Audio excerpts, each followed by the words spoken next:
Today we have an exclusive interview with the finalists of the Grand Champion Festivals. My friend MegaUmbreon is joining us today. How's it going, MegaUmbreon? It's going really good. I'm really glad to be here. Thank you for having me on. First off, man, congratulations. Second in the Thank you. Grand Champions Festival, the biggest tournament of all time. How are you feeling about it? I feel pretty good. It's been It's been a week now. it's been a week now. Yeah. It's been a busy week for me, honestly. But it's kind of been like really busy and like normal life sprinkled with like every now and then I'll be like, oh hey, I did that. That's really cool. Dude, So yeah. it's been a good week. How much VGC experience do you have? So I've actually been playing VGC for quite a while, I would say. I started in 2020, right as the pandemic was hitting. Uh-huh. It was just something that I actually started a little bit before, but then I started taking it like really seriously once the pandemic hit. And I played that. I mean, about like 2022, somewhere around there, my life started getting pretty busy and I kind of had to slow down. And for like the next few years, I was kind of just playing on and off. Like over the summers, especially like whenever I had some time, I would probably pick it up a little more. I wasn't taking it super seriously. And then I just recently, in like, I want to say like November of this last year, in preparation for Houston Regional, started taking the game really seriously again. It's been a really great experience. I started going to in-person events and locals just this season as well. So not super new to the game overall, but new to the live event scene for sure. Yeah, yeah. To taking it seriously, right? Because you could play kind of casually for a while. But like you said, in November, you were like, hey, let me lock in. You knew you were going to Houston. And we actually met each other at Houston. Yeah, we did. Yeah. Thank you to Bam. Shout out to Bam for... Yeah, shout out Bam. No, for real. That was a really cool. So you, me, Yeah. Bam, and Chef all meet up for the first time in person because I had never met any of you guys in person. And then you had a pretty good performance at Houston. How was that? Yeah, Houston, for my first regional, I was really, really happy. I went 7-1 day one and made day two, which I was very, very thrilled about. I had some good sets that day. I met some really cool people playing as well. And then day two didn't go quite as well. I went 1-3 on day two for a final finishing of 8-4, which got me within the top 64. There were a lot of things I had to be proud of that run. Definitely only winning one game of my day two sets definitely it hurt a bit, but overall that's a run I'm very happy with still.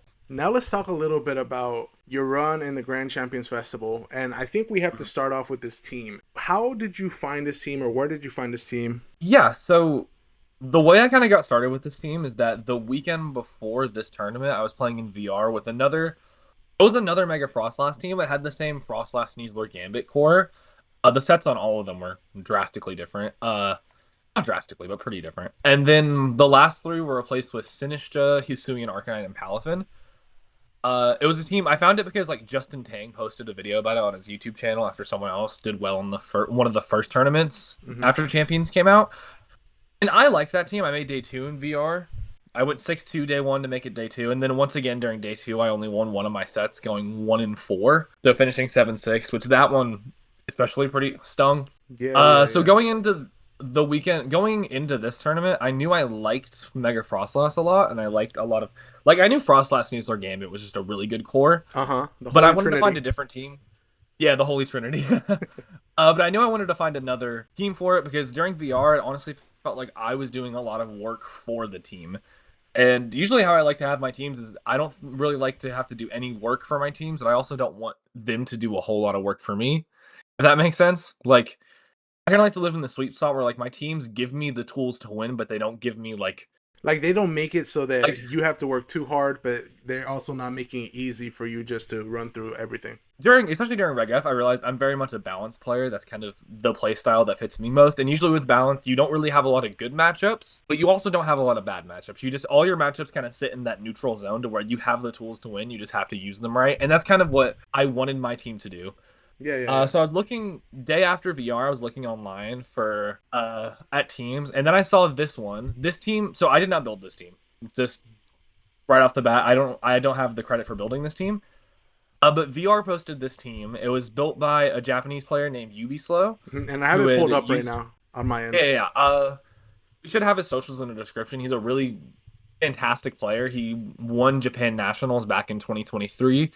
Really fantastic player, really fantastic builder. A huge shout out to him for building this team. It is really, I owe him a lot for this team. It's really fantastic. But I found it and I was immediately like, it looks a little weird on the surface, but I was immediately drawn in by it because that had some pieces I was already pulling around with using before this. Like on the Palafin team, I'd already thought about putting Basket Legion on there, maybe over the Palafin slot. And I also knew right after VR happened I wanted to use Milotic on the team because, again, we had just seen Milotic do super, super well in that tournament before, getting first and second place in VR. And I just knew Milotic behind Aurora Veil would just be kind of ridiculous. Yeah, it would have been. Yeah, and then the Dragonite was also really interesting. So I took the team, I started testing it a little bit, and it just felt really, really good to me. Were there any Especially, changes? I made one change of the Sneasler EV spread, which I'll go over if we get once we go more in depth into the team specific, like the specific sets and everything. But everything else is just exactly how Slow had it. Okay, sweet, sweet. Mhm. Do you want to start going into the team, or is there anything else you want to mention about UB Slow? Uh, Not really. Except you should go check him out, go follow him. If you do want to play this team, actually, what I would recommend doing is going. He posted like a 4 hour live stream of him playing games with the team. And that was a lot of my tournament prep for this was just watching his games, taking notes on them, noticing how he played the team, and that helped me so much with this. So if you do want to pick up this team, I would recommend going to his YouTube channel and watching that live stream because it Yeah, is very, very helpful. and everything will be linked down below, all his socials, kind of the video, because yeah, that helped a lot. I'm sure watching a top player like them play this team, because like you said, it's a little weird. Once you get into it, it gets a little bit weirder. But let's go ahead and start with the Sneasler to talk about the team. Yeah, for sure. So this is honestly one of my favorite Pokemon on this team. Actually didn't Champions has been the first time I've used Sneasler. I never really used it throughout Scarlet and Violet, so I've been very impressed with it so far. This Sneasler is incredibly strange. At least from the standard. It is an adamant nature with max HP investment, 28 defense, and then 6 speed. That EV spread is where I deviate from UB Slow. His spread took 2 points out of speed and put one in special defense and one in attack. But however, that spread comes out to 144 speed stat, which is 1 point below Timid Venusaur. And like Timid Venusaur isn't really a huge thing, and I didn't honestly expect to play too many Timid Venusaur. I just figured if I do play Timid Venusaur, and they realize that even after I get unburdened up, Venusaur and the Sun can still outspeed me. That would be pretty disastrous for me. So I decided, just as a little insurance, in case I play some weird Sun team with Tim and Venusaur, I'll put those 2 points into the speed because I didn't think the attack and, from what I could tell, the attack and special defense investment were kind of just like dump. They didn't really do too much else. Mm-hmm. Mm-hmm. So yeah, basically, Max Bulk Sneasler is really strange when you first saw it. I was really skeptical about it as well. But it actually makes a little more sense as you play the team. Basically, the idea is that Sneasler's attack stat is already so high that with an adamant nature in close combat, you already do a lot of damage to things. And like there's also with how bulk invested the format is going, a lot of things that you would get the 1-8 KO on naturally, you probably wouldn't either way just because people are investing for that. So the attack investment didn't feel as important for me. And then also the speed stat being lower is pretty easily circumventable because you have wider close combat wider with Unburden. So if you can do, like, you'll just have to make sure you prioritize your Unburden boost a little more than you would on a regular Sneasler. But really, I felt the bulk investment was just super, super clutch because you can live so many ridiculous things with this Sneasler. And it's really nice in the Aerodactyl. mirrors. Yes, it's incredible in the mirror because you just trade damage, especially if you have Aurora Veil up. Like you'll take like 30% from their close combat and you'll still do like 40 to 50%. And it just feels so good. Especially with Aurora Veil added on to that. This Sneasler takes Aerodactyl Dual Wing Beat, which is actually becoming a little more standard on Sneaslers nowadays. But the biggest thing that it takes that isn't standard is that you will live Adamant, Garchomp, Earthquake / Stomping Tantrum every time. That's huge. And then That's you have four times. Wait, no, that's two times effective, right? It's double. yeah, it's only 2 times super effective, but like it's still like probably the strongest ground attacker in the format, going for its best moves, and you still just take that, which is crazy. You also have a good roll. You have a good roll to live an Excadrill Earthquake. You don't live high horsepower, and then with Sand, even the Earthquake roll becomes a little dicey, so it's not as reliable for Excadrill, but it's still a good. Sorry, it's still definitely a good thing to have there. Yeah, bulky Sneasler on this team was just incredible, and behind Veil, the bulk is even crazier. Throughout the tournament, the reason this bulk is so important on Sneasler is just really, honestly because of how evil a Pokemon it is. Mm-hmm. Like, its damage output is so good that if you can get an extra close combat off to get some more chip damage, you can make your late game cleaners a lot better. Getting an extra Dire Claw off is especially dangerous because you can live a hit barely, go for Dire Claw, and and you like say you get a sleep or something. That's just really huge. Something else you can do with the Sneasler that I did a few times is that you can, like, let's say it's a faster Garchomp that goes for Earthquake on you. You can take the hit, you can close combat the partner to get a speed boost, and then you get an additional extra attack, all because you lived that one hit. If you outspeed the next turn with Unburden. So it's just, uh, yeah, Sneasler is just kind of incredible on this team. It gives you so much good coverage. It's very, very important into the King Gambit matchup because King Gambit can be a little tough for this team without Sneasler because you take its hits super well. Even Ironhead King Gambit, I don't think it even 3-hit KOs you, to be honest, if they're adamant. But most King Gambits are dropping Ironhead nowadays, so you're super good into King Gambit. You eat its hits really well. You trade really well with close combat. And it's just, it seems there's an incredible Pokemon in general. I think this set specifically is really, really nice for this team. Let's go into the King Gambit since you started mentioning yours. The Yeah, opposing yeah, ones. yeah. Tell me about yours. This King Gambit is additionally interesting because of its EV spread. It's max attack, which I think is pretty important nowadays, so you can maximize your like Sucker Punch rolls on Basculegion, and just so you can make sure you're getting the most damage out of your hits. However, it's a little weird because this King Gambit is super, super speed invested, and it has almost no bulk. This King Gambit will actually rarely ever live close combat from Sneasler, even with Choppleberry. And I learned that the hard way in like one of the first testing games I played with this team. Uh, which seems really bad. However, after playing more with the team, I kind of got used to it, and I realized it's not as big a deal because, as we'll get to Frostlass later, Aurora Veil is like incredibly, incredibly important for this team. And you will live behind Aurora Veil, so you can often circumvent that. And also, the Choppleberry is just still so, so important for the King Gambit mirrors, and that speed you have on here makes the King Gambit mirrors much more favorable for you. Since you can always, if you ever happen to end up in like a 1v1 with the King Gambit, you'll always win because if you're assuming you're faster, which you most of the time will be, because you can go for 2 low kicks before they can low kick you twice, and that'll basically win you the mirror there. And again, as I said, King Gambit can be a little problematic for this team, so having another layer of like this Pokemon will always be good into beating your King Gambit is really, really important. Uh Other than that, it's pretty standard. The speed investment lets you outspeed Jolly Sneasler and Tailwind, but actually that has never come up for me, to be honest. The other thing that the speed is really nice for though is that you outspeed most uh sorry, you outspeed most other Aegislash, which can be really important because Aegislash can be a little like you have double Ghost type on this team, and just it does so much damage that it can be really nice to have a Pokemon that can just reliably outspeed and KO it all the time. And if they ever go for like Poltergeist into Shadow Sneak into your Frostlass trying to get the kill, you can Sucker Punch it before it can Shadow Sneak, which is really, really big, and they often won't expect it. Oh, I that's do say, huge.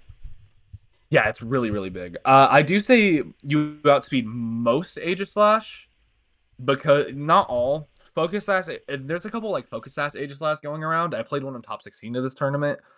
Those usually run a lot of speed investment because they're Sash, so you won't outspeed that. And then in top 4, I also played a Focus, not a Focus Sash Aegislash, but a regular Aegislash that outsped me, and that kind of messed me up really bad in game 2. So you won't always outspeed, but you'll get it like most of the time. Just there are times you just kind of have to be cautious if you don't outspeed, but once you know the speed dynamic is a lot easier to play around, right? So it kind of goes to show how knowing your team and what they do is a big part of winning these games, right? Sucker Punch Yes, is for probably sure. really big for Basculegions because there was a lot of Basculegions in the tournament, right? Let's talk about Yes. yours. Yeah, let's talk about my Vascular Legion. This is actually probably the most standard Pokemon on the team. There isn't really anything weird about it. It's just standard adaptability, protect, liquidation, last respects, Aqua Jet. Focus Sash is kind of a unique choice. There weren't a whole lot of Focus Sash Basket Legion that did really well, but I just really like it on this team because again, a lot of your game plans with this team will revolve around using your front mons to stoke a lot of hits and take a lot of damage back and do a lot of damage back. And having Basket Legion in the back as a late game cleaner can be really nice. Is usually your end game for those. And then having Focus Sash is actually so huge because even if you can get like lets you always guarantee you're getting a last respects off. And sometimes it'll guarantee you can just get that one extra last respects you wouldn't be able to either way. And with how powerful that move is, that can be really game changing. Also, something interesting Focus Sash does is it require usually if you're at full HP, it'll require your opponent to double you down to be able to get the kill. And you can often do a lot of cool things with that. Like a lot of times in the tournament, I would use the pressure from Basque Legion and just go for protect, and then use my Pokemon next to it to just greet an extra attack out of there, and that can often be the difference between winning and losing. So it's just Focus Sash gives you a lot more options in the late game than like a Choice Scarf or a Citrus Berry would. And I always really liked it. Basque Legion is just such a reliable late game cleaner. I think it really synergizes well with other pieces on this team. Yeah, I think it's really, really cool because, like you were mentioning, the focus sash lets you live something, even if you're going into a mirror, even if they're faster in the end game. Last Mhm. respects versus last respects, you kind of take a hit. They don't take a hit, so Yeah, it's that's true. That's something. It always makes it so that your mirror, if you ever get into a 1v1 with Basque Legions, you will always win against honestly any other Basque Legion set that's not Sash. Other Sash Basque Legion, uh, let's start. You better start praying for speed ties. But every other Basque Legion, you're okay into tell me about if you're full HP. how this also helped in not getting locked into last respects against a normal type or something that because Farigiraf was kind Uh, of popping off, and you don't want to get a end game with last respects in the Farigiraf. Photograph is definitely. I think I'm glad Photograph is popping off. I've thought it's a little underexplored for a while now, to be honest. But yeah, having like I don't think I could necessarily tell you what moments and not being locked into last respects helped me a lot, but because that's just because I never had to worry about it, right? Like it was never something that came to my head. Mm-hmm. But I definitely think. But again, you're right. Like being in against like a Kangaskhan or a Farigiraf and not being able to, and not being worried about locking into last respects and just losing the end game is really really nice. Also, the big one of the better things about changing moves as well is that you can go for Aqua Jet, which really helps you play around King Gambit Sucker Punch mind games. That's one of my favorite things about this set is that you can lock into Aqua Jet without like you can still Aqua Jet if you're Choice Scarf, but then you're locked into Aqua Jet in Yeah. the end game and you're doing like no damage. I mean, you're not doing no damage. Basculetion's really strong, but like you're still like you're locked into a 40 base power move. And if you're in like a position where you can't switch, that can just often be really game losing for you. Yeah, so Uh, it's a mega advantage for you to have focus sash. Speaking of megas, let's go into your mega of the team. I hope these transitions are coming through nice. Mega I'm Frostlass, enjoying it. man. Mega Frostlass. Your mega, the mega that you chose to Uh, carry you through this event. Tell me about it. yeah, I love Mega Frostlass. Only honestly solely because I've been playing it so much these past few weeks. It has grown on me so much. Frostlass is obviously like the cornerstone of this team, right? I honestly, I should have put it in the first slot. I don't understand why I have it in the fourth slot on this team. It really like it is the pivotal Pokemon on this team, and honestly, its most important move is Aurora Veil. Uh, with all these other Pokemon, like even Sash Basque Legion, it has no bulk investment, but its natural bulk is so good that even it still benefits from Aurora Veil. Just all these Pokemon have great natural survivability, or if they don't, like for Sneasler's case, they have a lot of bulk put into them, help that survivability, and the Aurora Veil just helps it go one step further. Basically, so I when I found this team, I read Ubislow's tweet about it that he posted on Twitter. This is translated from Japanese to English, so it's not like perfect, obviously. But I remember he said this is a very fun build that sets Veil and starts smashing or something like that. Uh, which I thought was a very apt description after playing this team. Frostlass just allows Frostlass and Aurora Veil just allows so many of your game plans to come into effect. A lot of the times your game plans for this team are usually going to be setting Aurora Veil, using your bulky Pokemon with good offenses to just make favorable damage trades, and then cleaning up in the late game with one of your backmons, one or both. And then also Frostlass does really good natural damage. This Frostlass spread is also a little weird. It is 32 HP, 15 defense, 1 special attack, and then 18 speed with a timid nature. So you would think its damage output is a little underwhelming with only 1 special attack. And there are times my other Frostlass was like modest and like 20 special attack investment, so it was definitely a lot. It was weird having to get used to like no special attack investment on this one. But once you're used to it, it really doesn't like the damage is still really, really nice, even though it's not as much as it could be. And again, like all that extra bulk and speed basically allows it to be like you might be getting less blizzards off, you might be getting weaker blizzards off, but you're still getting more blizzards off than the other Frostlass. And like I think Mm-hmm. two blizzards from this Frostlass are still probably going to be stronger than one blizzard from from that other Frostlass spread, or like a standard more specially attack invested Frostlass, if that makes sense. So I think it is a worthy trade-off to have this extra bulk and speed, especially on this team where Aurora Veil is so important. And like you were mentioning, the meta is becoming really bulky, so you might be max special attack and still it be a two shot because you only do 90%. But your one blizzard might be doing 55%. So it's still going to be a two shot anyways, and now you're living more hits, you're getting off more damage in the long run, and it's just giving you an extra chance to freeze with blizzard. So Yes, that's the other big having an extra chance to freeze Blizzard always will give you outs when you really shouldn't have them otherwise. I don't think my freeze luck was too good this was too crazy this tournament. I know I got one freeze on Kylan Van Severin day 2. And I felt a little bad about that one, but yeah, again, just having an extra with how evil Blizzard is, having an extra chance to freeze can just be really massive sometimes. you can Yeah. put things to sleep with Sneasler. You can paralyze.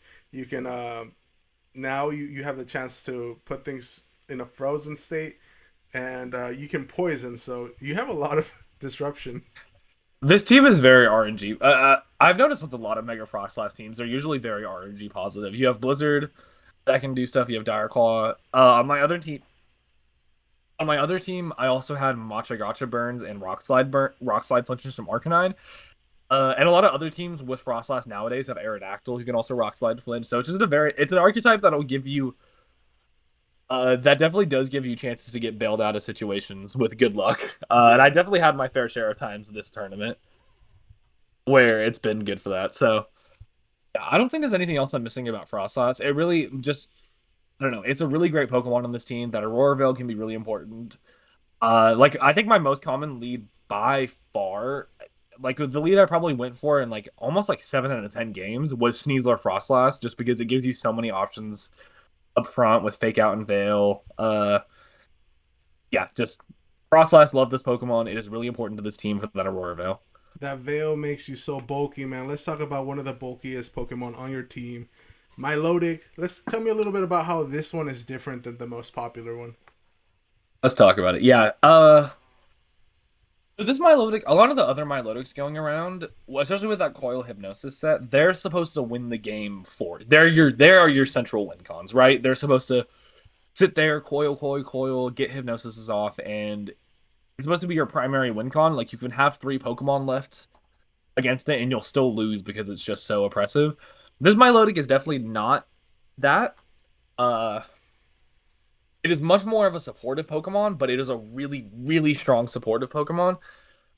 Uh, so again, like I was talking about whenever I was talking about the team, ending the team, Milotic behind Auroraville has like truly insane bulk. Like this thing is such a stupid Pokemon. You love it if you're playing it, and you really, really hate it if you're on the other side of it. So it has really, really good bulk. The Scald burns are also just so crazy. Like especially the biggest one where it came in most clutch for me was Sand Teams. Because you can just lead Frostlass and Milotic, and you can get that thing, if you can get Milotic behind Veil and just starts clicking Scalds into things, it's like super, super oppressive. And you can get those burns, it can be really crippling. It's Exactly. also yeah, Milotic is also my main way out of matchups into Pokemon like Corviknight and Mega Aggron, where they're supposed to be like big physical attackers who like set up and just sit there and are really hard to break. And they are really hard to break otherwise. But with Milotic, especially if you can get Aurora Veil, you can just sit there and go for Scalds, which do decent chunk damage onto those Pokemon. Like it's not like you're not 2 at KOing, but you're definitely over time it's gonna start adding up. And then if you can land a burn on those, their damage output is just cut so significantly that like they're kind of dead in the water in that point. Icy Wind was probably my least used move on this Pokemon. I don't know why that was so hard to say. But it's just really good for speed control, obviously. Especially for like Basket Legion end games, especially if you can get an Icy Wind on like a Scarf, maybe like a Scarf Basket Legion or like another, not a Scarf Basket Legion. Those usually run Jolly, but like getting an Icy Wind on a Pokemon. I mean, I don't have to tell you how good Icy Wind can be if you can get an Icy Wind down. Uh, it can be really, really impactful in the game. And Grape, I think you have a little anecdote about how you used Icy Wind on this Milotic, don't you? Yeah, yeah. So I also got in game and ran this exact same team. And the biggest thing for me is that whenever I was running it, Corviknight seemed to be kind of hard for this team. So what I would do to them is I would Icy Wind to proc my own competitive because of mirror armor, and then Scald was Yeah. doing like 70% to some of them. So it was really nice to be able to kind of control your own luck like that. Yeah, also I don't know how I haven't mentioned competitive yet. This team definitely has its fair share of Incineroar hate.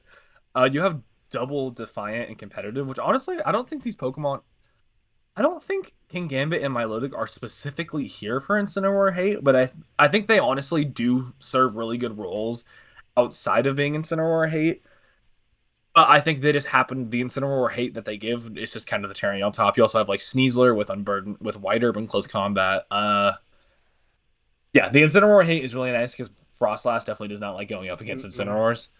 But let's also talk about Life Dew on this Milotic before I get too much into the competitive and Defiant dynamics. Life Dew is an interesting move because, like, on the surface, it might seem kind of like a weird choice because it's so much less recovery than just like plain out recover.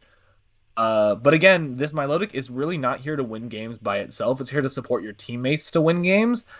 Life Dew can just be really, really strong in doing that. One of my favorite modes with Life Dew was using it next to Dragonite, and if you Life Dew enough, you can get a second multi-scale after it's already been broken, which can just be really, really huge. And it just came in clutch so many times throughout the tournament. It can give Basket Legion another Focus Sash, possibly. That one didn't come up as much, but it definitely is something you can do. Healing Frostlass, especially with how bulky some of these Pokemon are, you can get like a Life Dew can be the difference between guaranteed Oko and being just out of range of one of their big hits. It's just such a good support move for the rest of these Pokemon. Milotic plus Dragonite helped me win an endgame versus a Coil Milotic as well, which I'll talk about when we get into the Swiss rounds. But Life Dew is such a good support move, especially for how bulky this team naturally is supposed to be. You were talking And about then, you were talking about the multi skill, right? Mhm. Multi skill being reattached or regained is probably huge for this team. What are the key points of this Dragonite? Let's move on to the Dragonite here. Yeah, for sure. Oh, actually, we can talk one more thing about this Milotic Yeah, before we yeah, go over no, to the go ahead, Dragonite. go ahead. Yeah. So, one other kind of odd choice about this Milotic is Citrus Berry over Leftovers. Again, it just kind of goes to the big. It, again, just kind of goes to the thing where this Milotic is supposed to be a supportive piece, and it's supposed to not necessarily win games on itself, so it won't necessarily be sitting there for as long as some of the Coil Milotics are. Also, Milotic is a Pokemon that demands a lot of respect, especially with Aurora Veil on this team. So you often might be getting like 3 or 4 attacks thrown into your Milotic over the span of 2 turns. And in that case, Citrus Berry is going to be much more helpful than Leftovers because Leftovers are only going to proc is only going to give you like 12%, whereas you can get double that with Citrus Berry. Uh, and just be in a much better spot, honestly. Citrus Berry, it's really getting into Aegislash teams because after you proc your Citrus Berry, they can't go for Poltergeist into you, and their other moves they have into you don't do nearly as much damage, obviously. But yeah, Citrus Berry is just a really nice choice for this team. I think you could run Leftovers. I just don't think this Milotic is going to be sitting on the field long enough for you to be getting as much value out of it. And then one more thing about Milotic and King Gambit I wanted to talk about. Competitive and Defiant are really good abilities for deterring Incineroar, but honestly, throughout the tournament, they were also just really great to stop other debuffs. There's like a lot of Icy Winds and Electro Webs and stuff like Mm-hmm. that throughout the meta right now. And honestly, just having this Pokemon sitting on the field to where they have to choose between giving a +2 boost to your Milotic or your King Gambit, or going for another move and possibly letting your other partner Pokemon still outspeed their partner on the same turn can be really, really helpful. So that was on it. Like I honestly got more value out of competitive and defiant as anti like speed or like other stat drop abilities than intimidate abilities. I feel like Incineroar was really kind of on a lot of teams, but I feel like because of these two specifically and the Unburden Sneasler, it didn't come as much as as much as people might have wanted it to. Right now, we're in a very Yeah, hostile situation against Incineroar. yeah, Incineroar definitely. I played actually a good bit of Incineroar, but not a lot of them came to the matchups. Like I think because again, you're not really you're especially never leading Incineroar into this team. That would be crazy work. But Incineroar's just really scared to come when it has so many things that even the Basket Legion isn't super great for it because if it doesn't get an Intimidate off, you don't need a lot of damage for Liquidation to just be a 1-hit KO. Mm-hmm. So yeah, this team you do not like playing this team if you're an Incineroar, honestly. Okay, let's move on from Incineroar now and go into your Dragonite. Dragonite here is very interesting, and before this event, this Pokemon wasn't meta. After this event, even I think Cybertron made a video where this Pokemon is now meta. Like it picked up so much steam. Can you talk about it a little bit? Yeah, this specific Dragonite set really, really popped off this tournament. I wasn't the only one who was using it in top four. Santi I was also using it on his team, and it was really cool. I actually played that team in the Swiss rounds, which we'll talk about when we get there. But this team, it's just such a this set in general. Like when I first looked at this team, the Dragonite seemed like the oddest Pokemon, but I was honestly really intrigued by it because it gives a lot of really cool tools. Basically with Dragon Fang and Dragon Claw, you do really, really dumb amounts of damage. Like maybe not dumb amounts of damage, but like you can do 50% to most everything that isn't resistant in the format. It's really, really nice. And then the low kick also is really helpful to have another way to help with King Gambit. And then Tailwind on this team, Tailwind's actually not a super common move. Most of the other Dragonites in the tournament were Protect over Tailwind. But on this specific team, I really liked it because you're kind of lacking speed control without without the Tailwind option. Uh, it's specifically comparably well with Basket Legion. Like if you can get an end game where you have bulky Tailwind in the mid game, and then you set Tailwind, maybe even after your opponent's Tailwind team already set it, so you have that staggered Tailwind. Then you can get Then Basket Legion can hit the field after a Pokemon or two have gone down, and it has the speed advantage. It can just be a really, really deadly position to be in. So I really like Tailwind on this team for that reason. This Dragonite, it's just, and with multi-scale, its natural bulk is just so good. Like, it's not easy to remove. It trades really well with, like, opposing, like, Garchomps, for example, because you can take their Dragon moves really well with multi-scale, and then your Dragon Claw will kill not all Garchomps. Some Garchomps can be bulky enough to survive it, but like most Garchomps are just going to drop to one Dragon Claw, which is really nice. Also, Extreme Speed just is a really incredible priority move, and it gives you a little Extreme Speed, Aqua Jet, and Sucker Punch definitely give you a nice little priority spam mode, which can be really nice to have in late game situations. That definitely there were a lot of rounds throughout the tournament where I was kind of able to play myself to an end game where I could just click priority moves, and there wasn't really much my opponent could do about it, which is always something I like with teams. It's just a really good. This Pokemon gives a lot of utility and dimension to this team. It also is really, really helpful into the Sun matchup, which definitely can be a little tough otherwise because you just do so much damage to Dragonite. You have low kick for the King Gambits on that team as well. It's just I don't know. Dragonite is a really, really nice Pokemon on this team overall. I had loved it throughout the tournament. I'm glad you really enjoyed the team, and I mean, you did so well with it. Second place again. Congratulations. Thank you. I really think that one of the key things isn't just the team. The team is really good, but you took the time in a short notice because what you found out about the team on Monday, and by Saturday Yeah. you had the team, right? Uh, So you really did your homework and you got familiar with the team, knowing what it was for, knowing what it lived, what it didn't live, kind of familiarizing with the best leads. So you as a player also took this team pretty far. I think that if anyone wants to try this team like I did, I took the team on after you kind of told me a little bit about it. The team mhm. at first feels very weird because it's a lot Yes. slower, a lot more bulky, and in MA at the beginning of MA, it was go go go go go. Like attack, take out, attack, take out. Some games were lasting maybe 7 minutes, and now it's like, oh, we're getting into the slower mode where things are living hits, where one extra turn can be you know, the determining factor of if I win the game or if Mhm. I lose the game. So I really like how everything kind of just worked out together and how you were able to manage it. Moving from Raging Bolt, how much do you like more this team than Raging Bolt? I like both of them.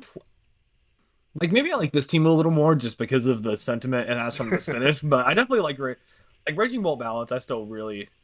that was a really cool archetype to get to learn with. I really loved. I was that was another archetype I really took a lot of time to like learn and study and do well with, and I think that showed in my result I had with that. But yeah, this is definitely there are a lot of similarities to this team. Again, when I said about like the matchups, like this team has a lot of doesn't have a lot of like really good matchups, and it also doesn't have a lot of bad ones. This definitely is. This one doesn't have as like neutral a matchups, right? As like Bolt Balance did. There are some matchups that are a little worse than other that are definitely not the greatest. Look at finals if you want an example of one of those. Uh, yeah, I love this team, and I think I didn't realize how important the time I spent in the week before learning how to play this team was, but it definitely showed off. It showed up a lot during the tournament. It Mm-hmm. didn't feel like a lot of my rounds didn't really feel too difficult, if that makes sense. And that's not. I'm not being like. I'm not trying to be like disrespectful with my opponents. Like I definitely had a lot of really good games, but like it just kind of felt like I was playing. Kind of felt like I was doing what I knew to do, playing the game I knew, and I think that really was because of all the practice and all the not even practice. I didn't play. I didn't play like an incredible amount of games. It's actually something I've learned lately about myself is that a lot of the times I can like especially like showdown. Like God, showdown ladder can be the some of the worst practice you'll get, and it can mess with you so bad. Yeah. Like I think, and like it's still something I'm struggling with. Literally before we recorded this video, I went on a little bit of a showdown bender with this team. Just I think a lot of the, I think it was a really good decision for me to focus a lot on learning the team and like watching other people play and like thinking through matchups and making plans other than like just spamming practice the whole week. And I think that prep really helped me throughout the tournament. And shout out to Chef. From my understanding, Chef was the one that helped you kind Oh of God, prep. yes. Sorry, I feel so bad. Yeah. So Chef, again, I met as we were talking about, I met Chef at Houston Regionals. We've been really pretty good friends since then. We've been working a lot through the early champions meta, and he was really helpful for this team. We actually didn't like I had told him about the team and I had talked to him a little bit about it, but we didn't really sit down and like practice with each other with this team until the Friday night before the tournament. But even that, like, we didn't do too. Well, we did a good amount of prep, but like, even just those like 5 or 6 matchups we prepped was super helpful for me. One of them was the Milotic Sun team that had won VR the weekend before, and that comes in pretty big during my day one Swiss round. Chef was also probably talk about it more when we get into the run, but Chef was also incredibly helpful helping me prep for Top Cut. The second I locked in my day, I was texting him throughout the tournament, and then the second I locked into Top Cut, I called him and was like, "Hey, do you want to help me prep matchups?" And he was there for me the whole time. He's such a good friend, Uh, man. he's awesome. Also shout out to my friend Bamboozled. I've known Bam for actually a while now. We met in a draft league Discord server in like November, and he's just always there. Help me. He wasn't able to help me prep as much as Chef was on the day of because he was at work while the tournament was happening. He is still an incredible friend as well. He's always in my corner. He's always my biggest cheerleader. He's always bouncing ideas off of me and helping me out whenever I need to. Bro, and he's so Uh, he's so like well organized with everything and helpful. Like yes, he he's such a is. cool guy, dude.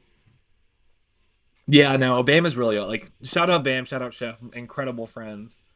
I really wouldn't. This result does not happen without all of the support they've given me.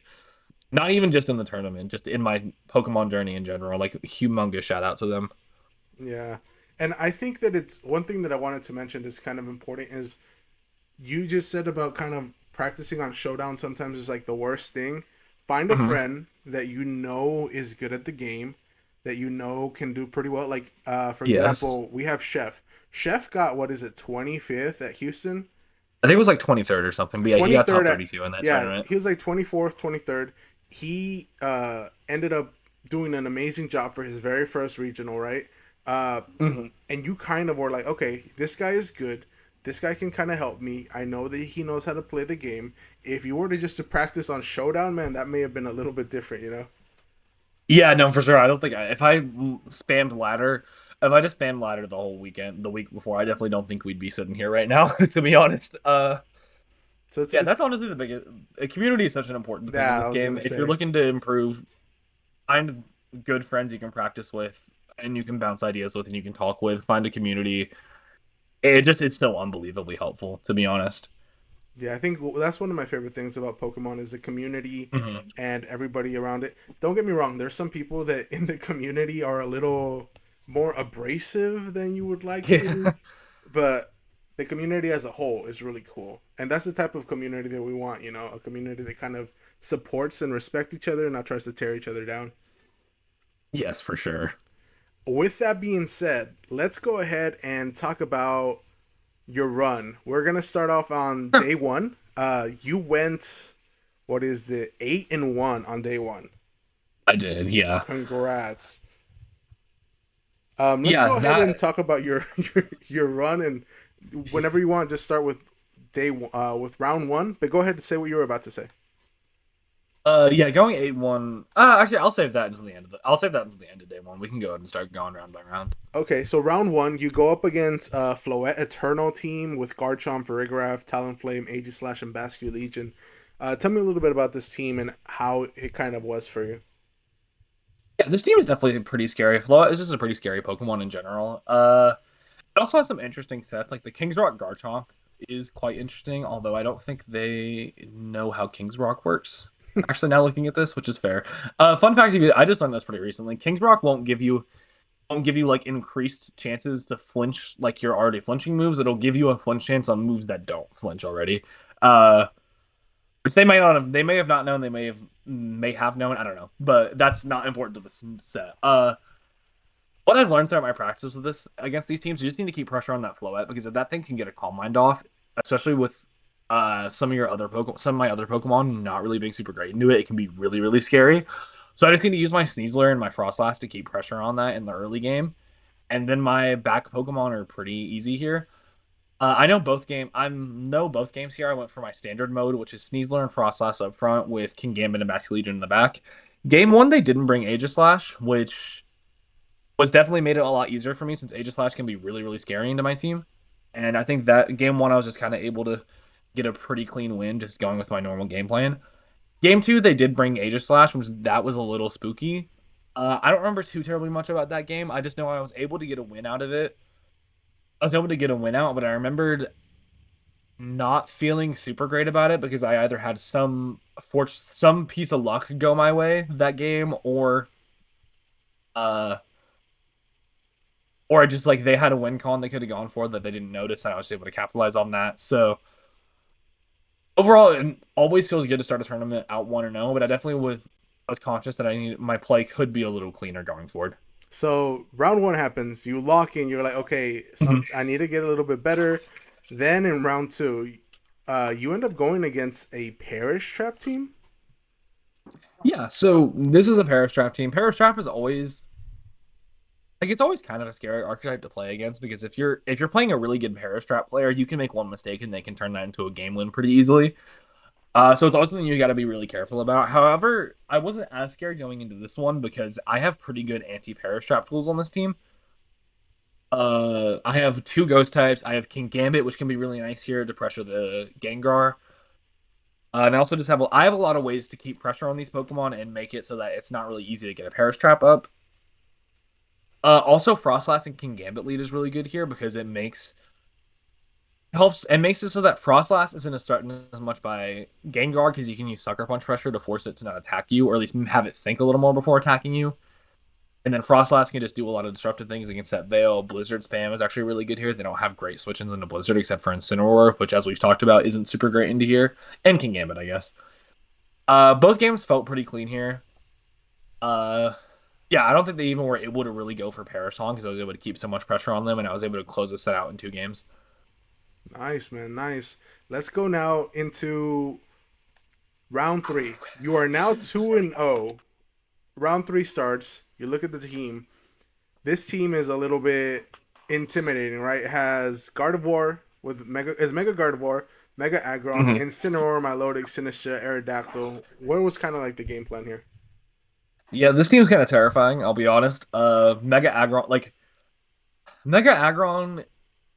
is a Pokemon I can handle, but with some of the other pieces here, it's pretty scary. And also Coil Milotic is really scary. However, this one doesn't have Recover and has Protect, which I knew was going to be really big because it makes my end games against this thing a lot easier, especially because it isn't leftovers either. So like once I get it past 50%, and if I can eliminate the Sinistra, its recovery is just gone. Like it doesn't have any other way to recover health.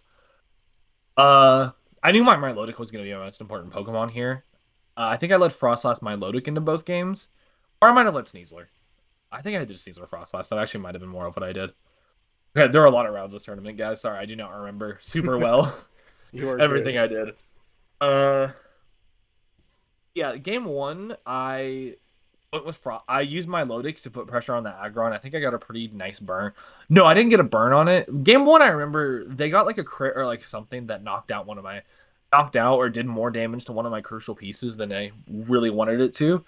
But then I got a crit on their Aggron with Scald the next turn, which was really helpful. Uh, yeah, game one, I was able to use my Lodic and just sit there and be really oppressive and kind of clear the Aggron and then help me get through the rest of the team with Frostlass. Game two, they went with Gardevoir mode. Let me. Actually, I have my notes here. They led. Oh, yeah, they went with Milo, Aerodactyl with Gardevoir and Sinistra here. This game was definitely not as clean as game one. I remember getting into the end game, they had a guaranteed win con that they could have gone for. And I was like, okay, I'm just going to make this play. If they make a mistake here, I'll win. And then they did make the mistake, and I was able to turn game two into a win. So that felt good to be 3-0. However, that was another moment where I was like, okay, even though it's a weird matchup, I definitely think I could have done a lot of things better there, and I could have made it cleaner. So again, I was just continuing to be aware that if I want to keep going through here, I probably need to clean up my play a little bit. But I was still very happy to be 3-0, especially to get through this team because this really looks like this looked like a nightmare going in, and I was like, okay, you know what? If I lose here, it's fine. There's still a lot of games still have to be played, but I was really happy to be able to actually get through this. Some would even say that you really have to look in the mirror at get it because the next round is a mirror and Yeah. look see yourself for what you truly are. Let's talk about round four. You're doing a mirror, another Mega Frost last team. How do you feel going about this match? Definitely a little nervous because this can definitely be a little volatile. Like their King Gambit behind Veil can be really problematic. But also like I have a lot of my tech definitely helps here. Opposing Sasquatch Legion is also pretty scary. But like my bulky Sneasler helps a lot here. My Frostlass EVs I suspect will help me out a lot here. And also my Milotic looks pretty good here. I don't because I can just kind of sit there and pressure Scald, and I'm not really super easy to remove for them. They went with Sneasler Aerodactyl game one up front, and I think I led Frostlass Sneasler into them, and I was pretty happy to see that lead because even though it might not look like it, if I can get up Aerodactyl actually doesn't pressure my Frostlass too terribly much because I can get up Aurora Veil, and Rock Slide, even without Aurora Veil, doesn't do like an incredible amount to me. So as long as I don't flinch and get up that Veil, I'm kind of okay. So I was just able to use. I think both games I went Sneasler Frostlass with Gambit and Basque in the back, and I was kind of able to clear this team pretty easily. They did go with Frostlass in game two, which was a little scarier, but King Gambit and Basque Legion were able to put a lot of pressure on it, and I was able to get a pretty clean win here. And this is also a Frostlass player who ended up making a pretty deep run, so I was very happy to be able to get a win out in this situation. Yeah. They ended up going 12-3. I think this is the highest placement competitor you go up against so far, which was So far, at yeah. the moment you don't know, but at this point you guys were Uh, both 3-0, right? So yes. let's go into oh yeah, let's go into oh, I'm looking at their run. I'm like, why does it say that their round four was Mega Umbreon? Wait, what? Yeah. Let's go into round five. Round five is another Mega Frost last team. Yeah, this one was sorry. Look at for the entertainment of the audience. Look at this person's round one. Look at the team they played. Okay, matches. Round one they played Aquamoth. Oh wow. Yeah, The Simmies. the monkeys, Emolga, and then a Ditto cast form. Sorry, that's not important. I just noticed that, and that's very funny. That's a I thought crazy that would. first round. That's a crazy team to lock into. Oh my god. We need to get Aquamoth on the channel. We need to know what he was thinking there. They But no, went 1-5, so they gotta win. That's the crazy part. getting a win with the monkeys is impressive. That maybe more impressive than what I did, to be honest. Going into this team, this again looked really, really scary. It has some problematic pieces for me. Rotom Wash can be very, very scary because bulky waters aren't super easy to remove with this team. And usually a way I can get through like Rotoms is using Dragonite, but I don't really want to bring Dragonite into a Frostlass matchup, to be honest. So, but honestly, the biggest scary thing on this team was this Archaludon. Troupple Berry makes it so that I can't just go for close combat and remove it. Uh, in one hit, and it also Troupple Berry is really scary because the way I usually handle Archaludon is I kind of just try to avoid hitting it until I can, and not giving it a stamina boost until I get a chance to just get a clean close combat off and do it with Sneasler. However, with Troupple Berry or Caledon, I have to go into a close combat into it to be able to break the Troupple Berry, and then once I do that, I have to give it a stamina boost. So this thing is always going to take like 2 or 3 hits to remove from my Sneasler, which is really scary. It's always going to take 3 hits at least to remove with my Sneasler. And especially that's not even counting Aurora Veil and Intimidate and Sinistra. So it's actually a very scary matchup. Yeah. However, my Frostlass with Blizzard spam does look pretty strong here. And I think how I got through this is I was just able to. Again, I think Bulky Sneasler had a really good match here because even though I couldn't get their Archaludon removed very quickly, they also couldn't remove my Sneasler super quickly. So I remember I was just kind of able to use Sneasler behind Aurora Veil to just keep close combat pressure, keep getting chip damage down on the Archaludon, using Blizzards from Frostlass to kind of weaken everything else up.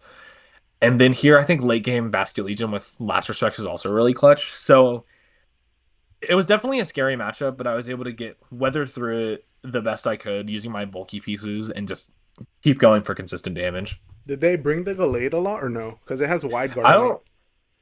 Oh, that could have been a Glade. Could have been interesting, but it's also just not. A Glade doesn't look super great outside of wide guard and being able to pressure Sneasler. I don't think they ever brought it. Game one, they went Rotom Frostlass up front with Archaludon and Sinistcha, and then game two they went Instant Frostlass with Archaludon.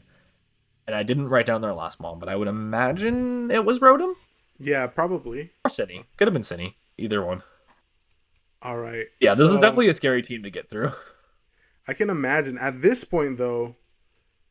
Let me go all the way back. At this point now, you are 5-0. Let's talk about that's like halfway through the day, right? How are you Yeah. feeling at this point? You're 5-0. What are you thinking? I was honestly starting to get pretty nervous, and I wasn't really sure why. Like, my tournament nerves actually haven't been terrible recently. Uh, but here they were definitely starting to get a little. I was definitely starting to feel it. I was also getting pretty tired. I mentioned that Chef and I had stayed up, had practiced the night before, but because we were practicing, I actually didn't get to bed until like. I mean, I didn't get to get bed too late, but I definitely didn't get as much sleep as I wanted. So I was getting tired. I was getting a little nervous because I was getting so close to it, and I had already. And again, I had a lot of. By this point in the day, I had not lost a game yet, actually, which is kind of crazy. But a lot of my games were still pretty close, so I was definitely feeling. I was feeling a little nervous here. But still felt good. Like getting 5 wins is a huge chunk of the day already, and if I just being in a position where I only need to win 2 out of my next 4 also felt really good. Yeah, I can imagine. We are about to hit half point. You're tired, and now you have to face your worst matchup, which is Charizard teams, right? And the Yes. person that you played against also went 12-3, so they made a pretty deep run as well. Tell me about this team. You have Charizard, Venusaur, Sneasler, Milotic, Garchomp, and Incineroar. How was the game plan? Yeah, so this again, like you said, this was might have been the worst matchup I could have pulled when I was already not feeling my best. This team is problematic because Charizard by itself, like Charizard teams by themselves are pretty problematic, but also this Milotic is the biggest problem. Because again, if you look at my team, after this thing gets a couple coil boost up, I don't really have great ways to remove it at all. But usually how I get through these teams is with Sneasler and Dragonite. Sneasler and Dragonite put a lot of pressure onto all these Pokemon. And then I usually try to use my own Milotic to again, if I can get a burn on their Milotic stuff or recovery without recover, that'd be huge. Milotic is also good to take hits from the Charizard, stop the instant from cycling too much. And my Milotic can also support my partner Pokemon to be able to keep their HP up and do a lot better into their other Pokemon. And then my Frostlass here is just good for weather control, and also like Shadow Ball gets pretty consistent damage into the Milotic, although not great damage. So game one, they instantly started leaning into the Milotic mode. I led Sneasler Frostlass, they led Sneasler Milotic. I actually remember here I had I just started putting pressure onto the Milotic instantly. I started going for close combats and Dragon Claws into it. And I remember I had a position where I could have gotten rid of the Milotic on turn 2. But their Steams are going to Dire Claw pair on my Dragonite before he could go for Dragon Claw, and they ended up getting a recover back up, and that just put me pretty behind, which I was a little frustrated about.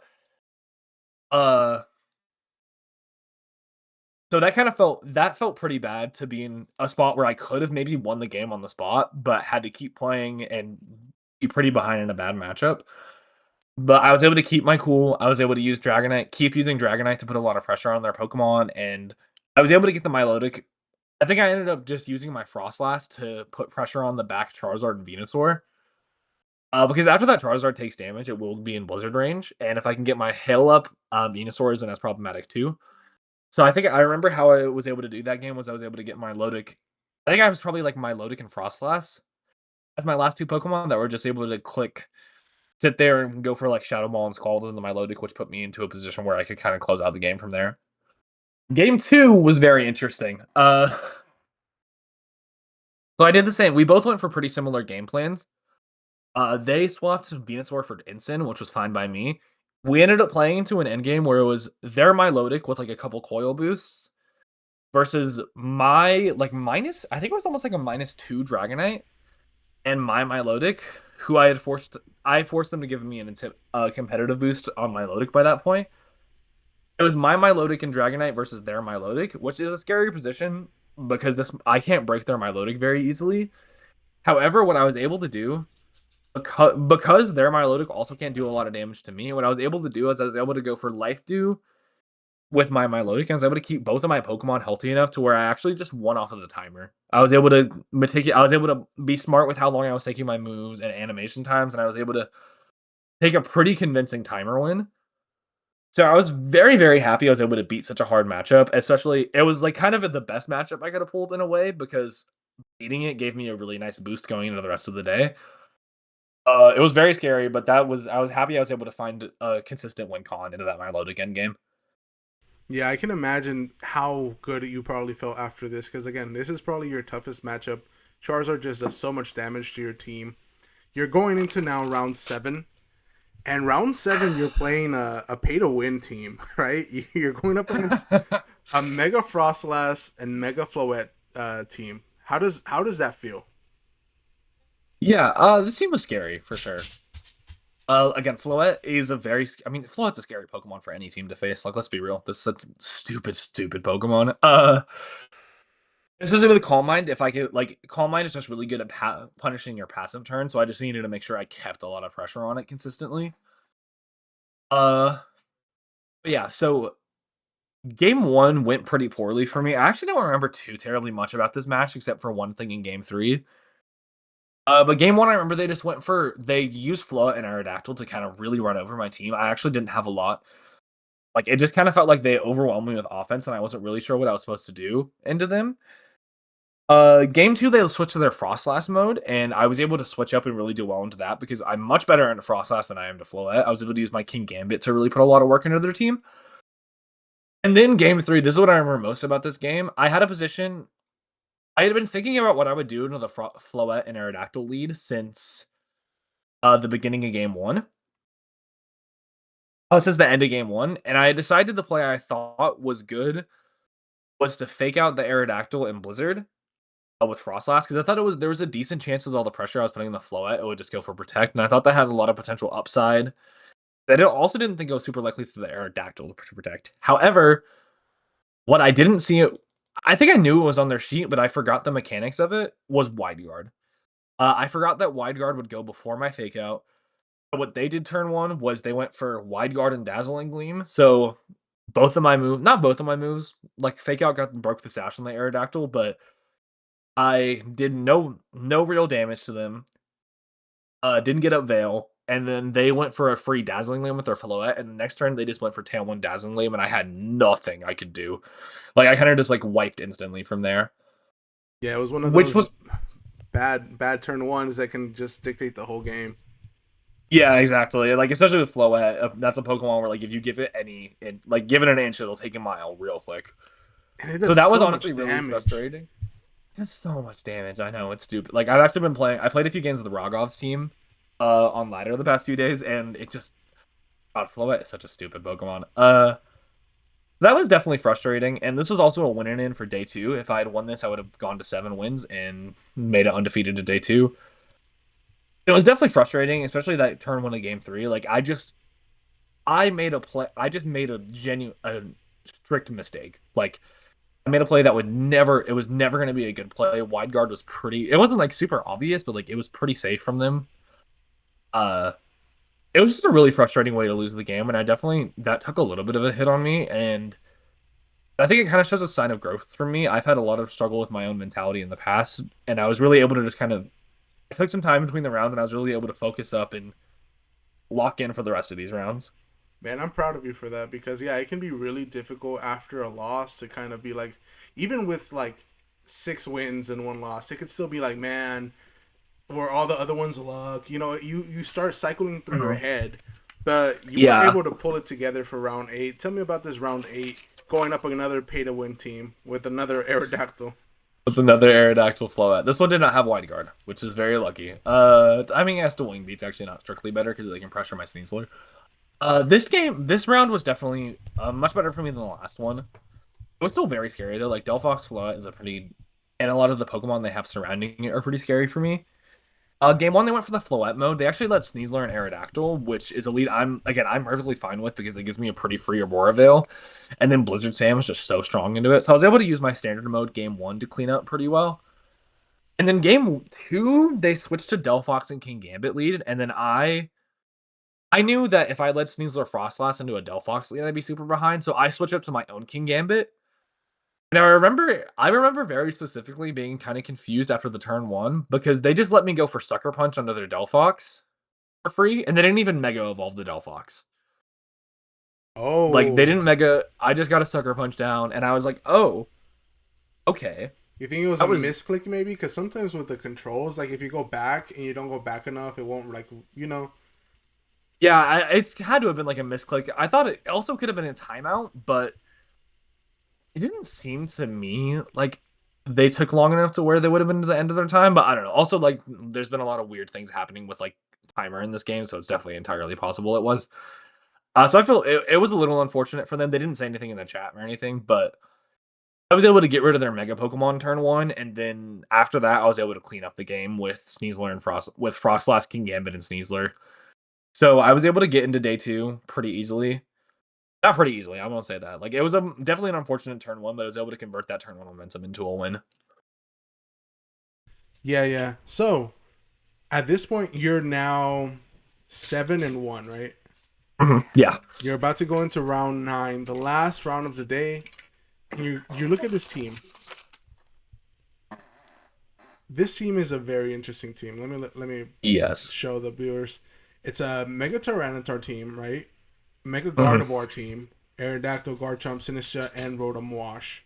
How does this team make you feel? Because you have a snow team, right? So it's weather competition. What did you kind of do to get around that? It's definitely very scary. Gardevoir is another scary Pokemon because like I don't have any fairy resist on my team, so it can just kind of click Hyper Voice pretty freely with speed control. But I definitely wasn't terribly scared because I do have pretty decent tools into this team. Like my Sneasler looks very good into a lot of these Pokemon, mainly their Megas, to be honest. However, the game started off truly terribly. Not like true. No, it was pretty terrible. Like I think I led Sneasler and Frostlass, and I just let my Sneasler go down turn one in exchange for Veil. And then the next turn I took like another million. I took like a million damage from Hyper Voice because I think I brought in Dragonite, or did I even get Veil up? Did I even get Veil up turn one? Sorry, I'm trying to remember. Yeah, turn one I lose my Sneasler for nothing, and then the next turn I go into my Dragonite, and I just take a billion damage from like Hyper Voice and Rock Slide or something. But crucially, no, I think I went for Sorry, okay. Turn one I went for like Fake Out and Blizzard. I didn't prioritize Veil, and then I just start taking a million damage from the Gardevoir.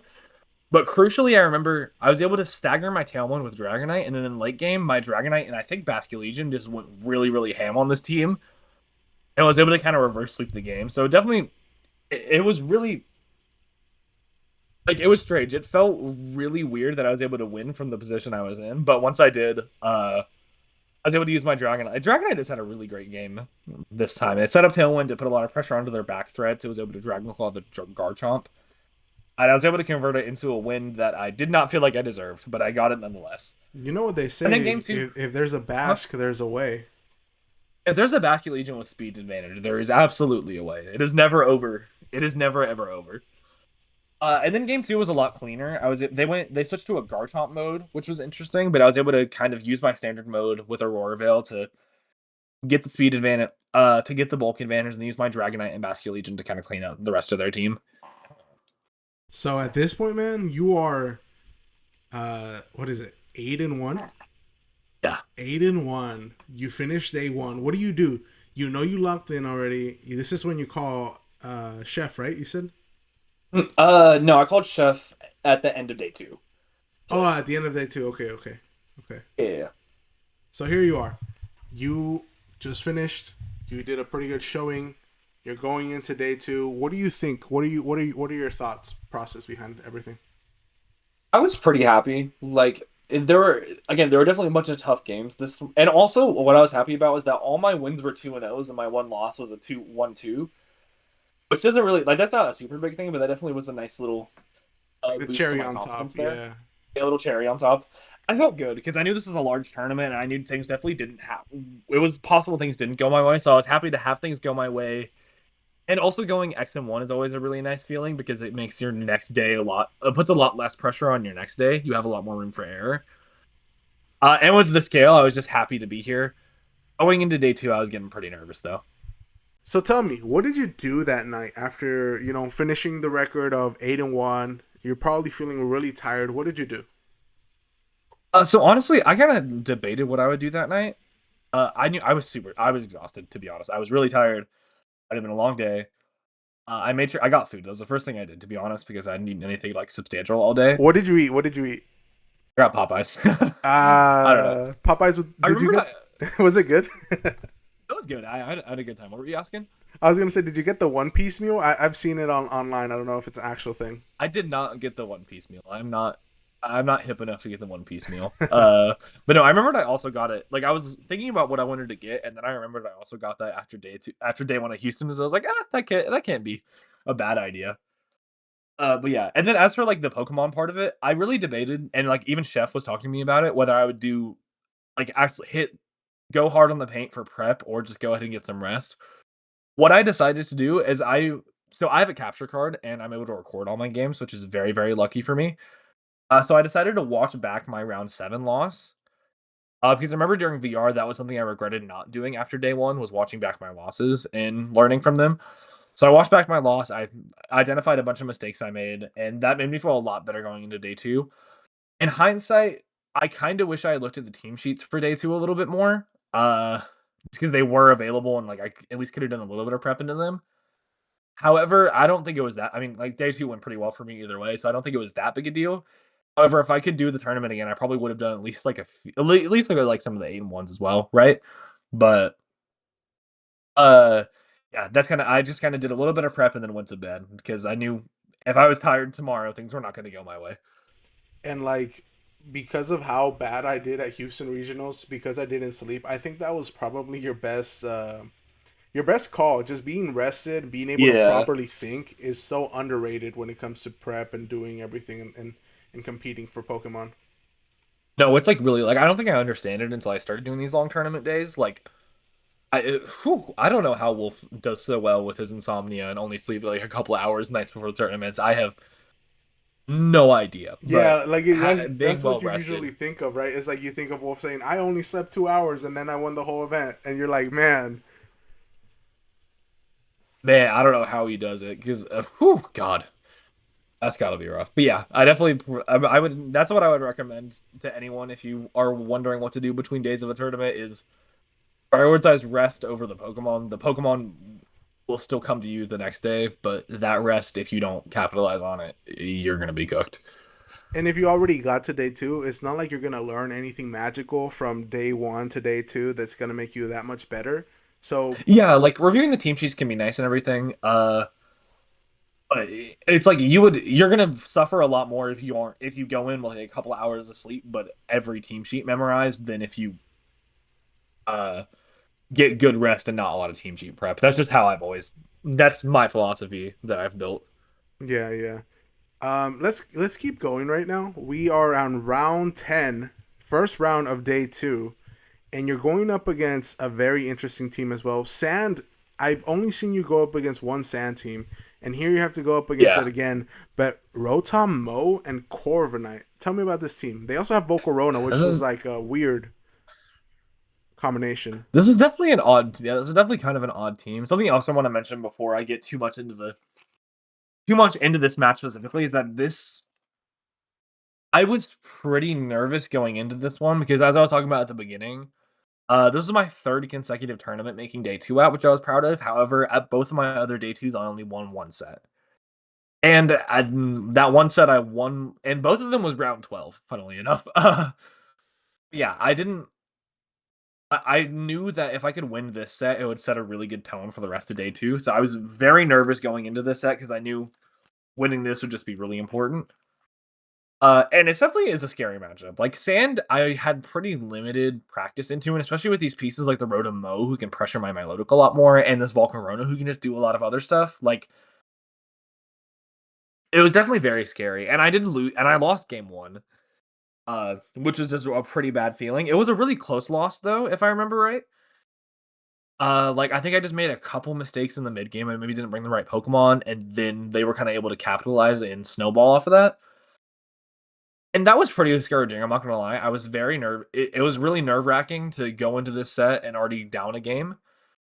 Especially with like the knowledge of what my past day twos what happened in my past day twos. But I knew I just had to keep calm and keep going. And I knew the matchup wasn't especially after playing game one, I knew the matchup wasn't bad. It had some awkward pieces, but it definitely wasn't bad. And game two, I kind of stuck. I think game two, I switched to Sneasler and Dragonite League because I realized it would actually be better into the T-Tar Excadrill lead than my Frostlass would. So I switched up to the Sneasler and Dragonite. I was able to put a lot of pressure. Dragonite is shockingly really good here. Like it doesn't look like it would be super crazy, but it definitely is pretty good here. Right? Because you get low kick pressure onto the Tyranitar, you do a lot of damage to Excadrill, you do a lot of damage on like the Rotom, the Volcarona, even the Milotic. And this game I was just kind of able to use Excadrill, and some of my other pieces like my Milotic. I think I actually didn't bring Frostlass this game, but don't quote me on that. You might have. You might have. I might have not brought Frostlass this game. But yeah, I was able to use my Dragonite to really switch them up. And then game three, I knew I had a choice. Like, I could stick with the Dragonite mode again, but I knew they were pretty likely to bring Corviknight as a response to that. So this game, I actually switched up to Frostlass and Milotic lead. And they led Corviknight and Excadrill, which I was just thrilled to see since I have a pretty safe Aurora Veil. They can't, like, Mega their T-Tar to get out of Aurora Veil. And then I had, like, a really juicy Scald no matter where I threw it into. And I was just kind of able to use. I remember my Milotic just sat on the field that whole game and didn't just click Scalds, clicked Life Dews, and helped support. Did a lot of really good work. Got a crucial burn on the Excadrill as well. Something else that happened is I remember I switched out one of my Pokemon into my Sneasler, and it had a knockoff from Tyranitar on the switch in, which actually activated my Umbreon, which was really huge for me being able to outspeed their Excadrill and going for a close combat into it. So this game I was just kind of able to keep cool. I used a lot of my pieces that gave me an advantage really well, and I was able to close out this game and win against a scary matchup in a scary situation for me, which I was just very, very happy about. Man, I'm so proud of you because you overcame that mental hurdle. Like you were talking about it at the beginning. You had done day two other times, but every Yeah. single one of them you lose all except for one round in day two. So Yeah. after that first loss, you could have been like, "Oh no, it's the curse of me losing again." But instead, you locked in and you were like, "You know what? Something's different this time." You probably felt the run was a little bit different too, and you were like, "I'm locking in." You made it past her, and now you're going on to the next round. So congratulations on that. That's probably the hardest I thing appreciate it, sometimes. man. Yeah, it was really tough. It was a tough little hurdle to get over, and it felt really good. It felt good having a good start to my day two as opposed to my last few ones. So now we're going into round 11. At this Mhm. point, you have only lost one game. So Yes. you're going up against a Gengar team, but this isn't the Mega Gengar team. I don't see a Mega on this team. Oh, this is the Mega Gengar team. Okay, yeah, I do see the Mega Gengar. Right. Okay, I was like, did they Yeah. not bring a Gengar? I saw Curse Body, and I'm like, never mind. No. Yeah, this is the Mega. So Mega Gengar, Yeah. how did you This do team it? was. I didn't know about that. I had noticed this team do really well on day one, and I was definitely. It's a little intimidating at first. It's a pretty. This is a really cool team in general. And I was kind of happy to get a chance to play against it. But I knew I had a lot of good tools here. Like my Frostlass, like my King Gambit looks very good. My Frostlass looks great. I think my standard mode is just could do a lot of work here. I honestly don't remember too many. I don't remember too many details about this. I remember both game one was pretty close. I think I had a couple things that needed to go my way in order for me to get a win out of it. I think I also discovered our Ninetales and Frostlass might have been speed tying, but I don't know if I ever got that confirmed or not. But I was like pretty sure we were speed tying after game one. It was another like it definitely wasn't my cleanest win, but I got the win nonetheless. Game two was a lot more in my direction. They did decide to bring their Dragonite, which was fine by me.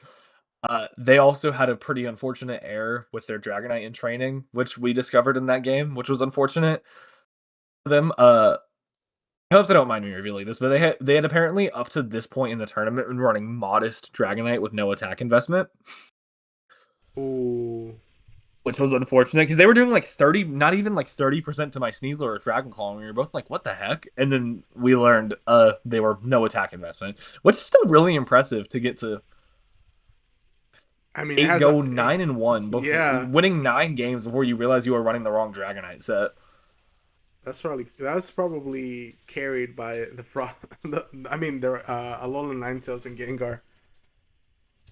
Yeah, I definitely don't think that Dragonite was doing too much day one, but yeah, that definitely helped me a lot. But I was still able to close out the game a lot cleaner in this one and end up moving to 10-1. This was a really winning the second game was really important for me as well because I had officially broken like the day two curse. Yeah, Uh, yeah, because you were as more it than one was, win. Yeah, yeah, because I won more than one round. So honestly, going from here at this point in the tournament, I was kind of like, whatever happens next is extra credit. I think this is probably my best day two performance, even if I just tank from here on out. Uh, I like my goal was to maybe try and get to like 12-3. That was honestly my like reach goal, but I'd already achieved my goal of winning more than one game, and I was just super thrilled. I was really thrilled to be able to get that second win, and then from here, I was like, I'm gonna play some good Pokemon. I'm gonna have some fun, no matter what happens. I'm pretty happy with today. that's a really good mindset to have because sometimes you can get carried away with like, oh, I have to win, but just being like, hey, good Mhm. Pokemon is what I'm going for, and then now you're going up against another Mega Floette and in the next round. Tell me a little bit about that. So I mean, seeing another Floette was pretty scary, just because, like, again, that was my only loss from the previous day. This looked like a pretty similar team. I played a pretty similar team to this in VR. This was actually, I don't want to say it's the same team, but I played a similar team for my winning in on for day two in VR the week before this, so I had experience against teams like this. Uh, like Aegislash is really scary here as usual, and they have also the Como-O is especially scary because they have a way to remove. Basically, they remove my Frostlass with their Aegislash or their Floette. This Como can start to be really scary. So I knew preserving my Frostlass would be really important. And it looks like I did end up losing game one, but I was kind of able to keep calm and use my standard mode and the mode I knew best how to play to keep the pressure up in game two and three, and I was able to get a pretty narrow win, but a good win out of this one. All right, all right. Let's go on to the next round then. I think at this point you must be feeling pretty good, right? You're like, okay, I am still winning. Oh, I went back Mhm. too far. I am still winning. Ooh, Um, Now you're going up against the Pizza Man. The Pizza the Man with pizza man. another Mega Floette team. Yeah.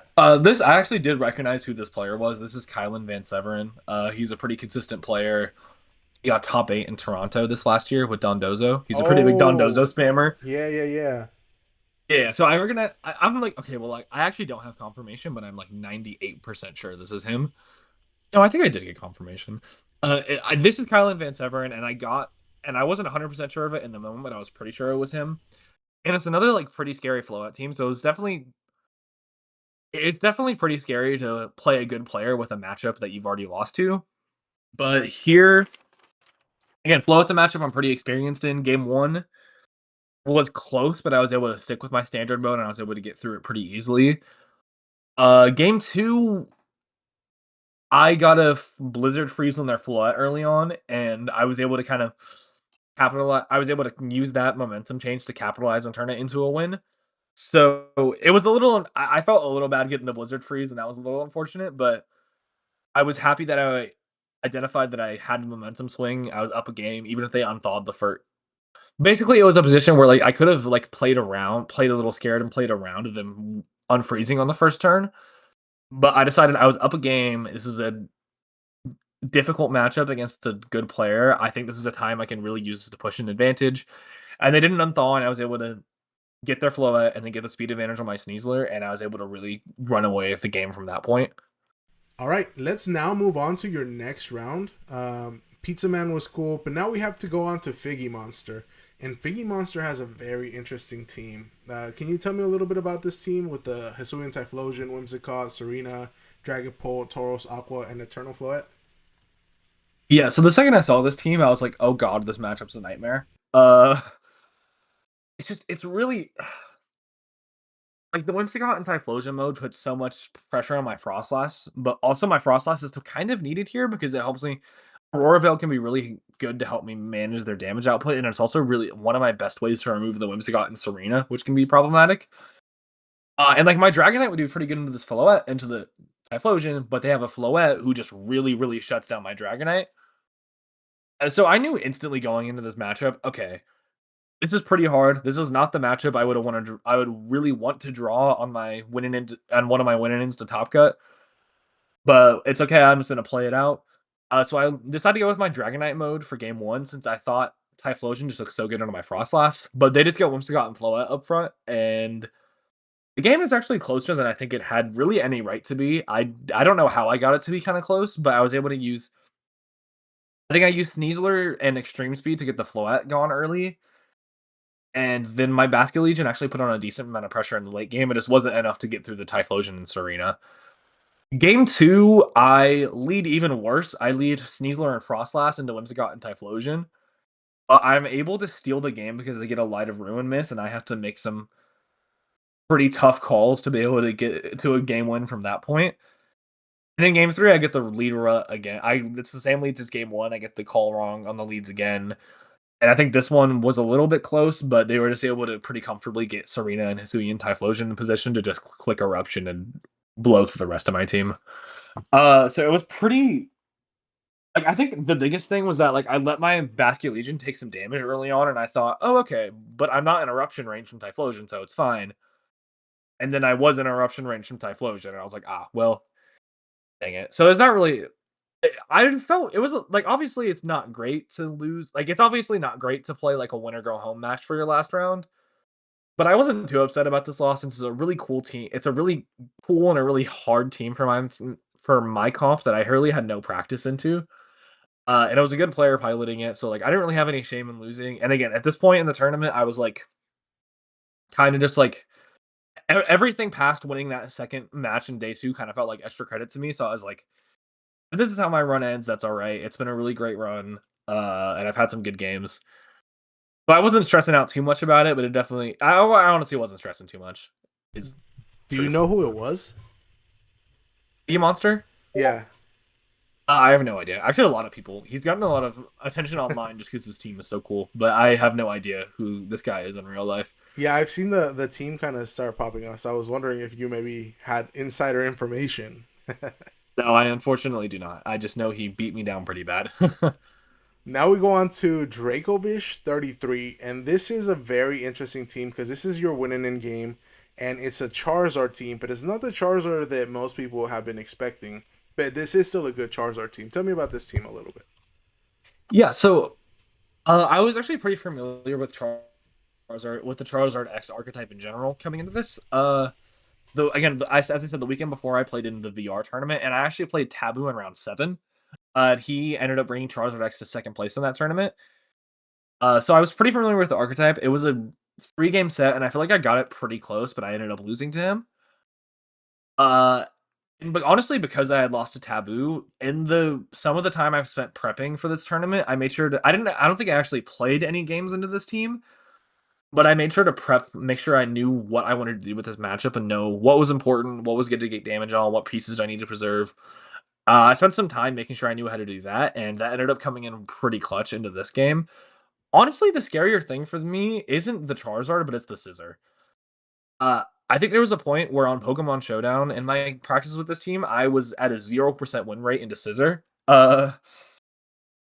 Because it's so naturally bulky with Swords Dance, it does so much damage to me. Like even in my Lodic, Bug Bite does a ton of damage. And with like Instant and Sinistra support as well, it's just really hard to break through. But again, like I think I have some good pieces here. My Lodic is really important. My Basket Legion can be really good in the late game. So like I was nervous, but I knew what I needed to do to get through. And then in game 1, it kind of went how I planned. I used Frostlass on my Lodic to put a lot of disruption on them, and with Aurora Veil, I was able to do a lot of work in their team and get some good damage, and then I was able to clean with Basket Legion in the late game. And then in the game that will win me, that has the potential to win me top cut in the biggest tournament of all time, uh, I lead the wrong Pokemon. I don't mean like I predicted them to lead one thing, so I led one thing and I got it wrong. No, I meant to lead Frostlass on my Lodic, but I clicked the wrong buttons and led Basket Legion on my Lodic.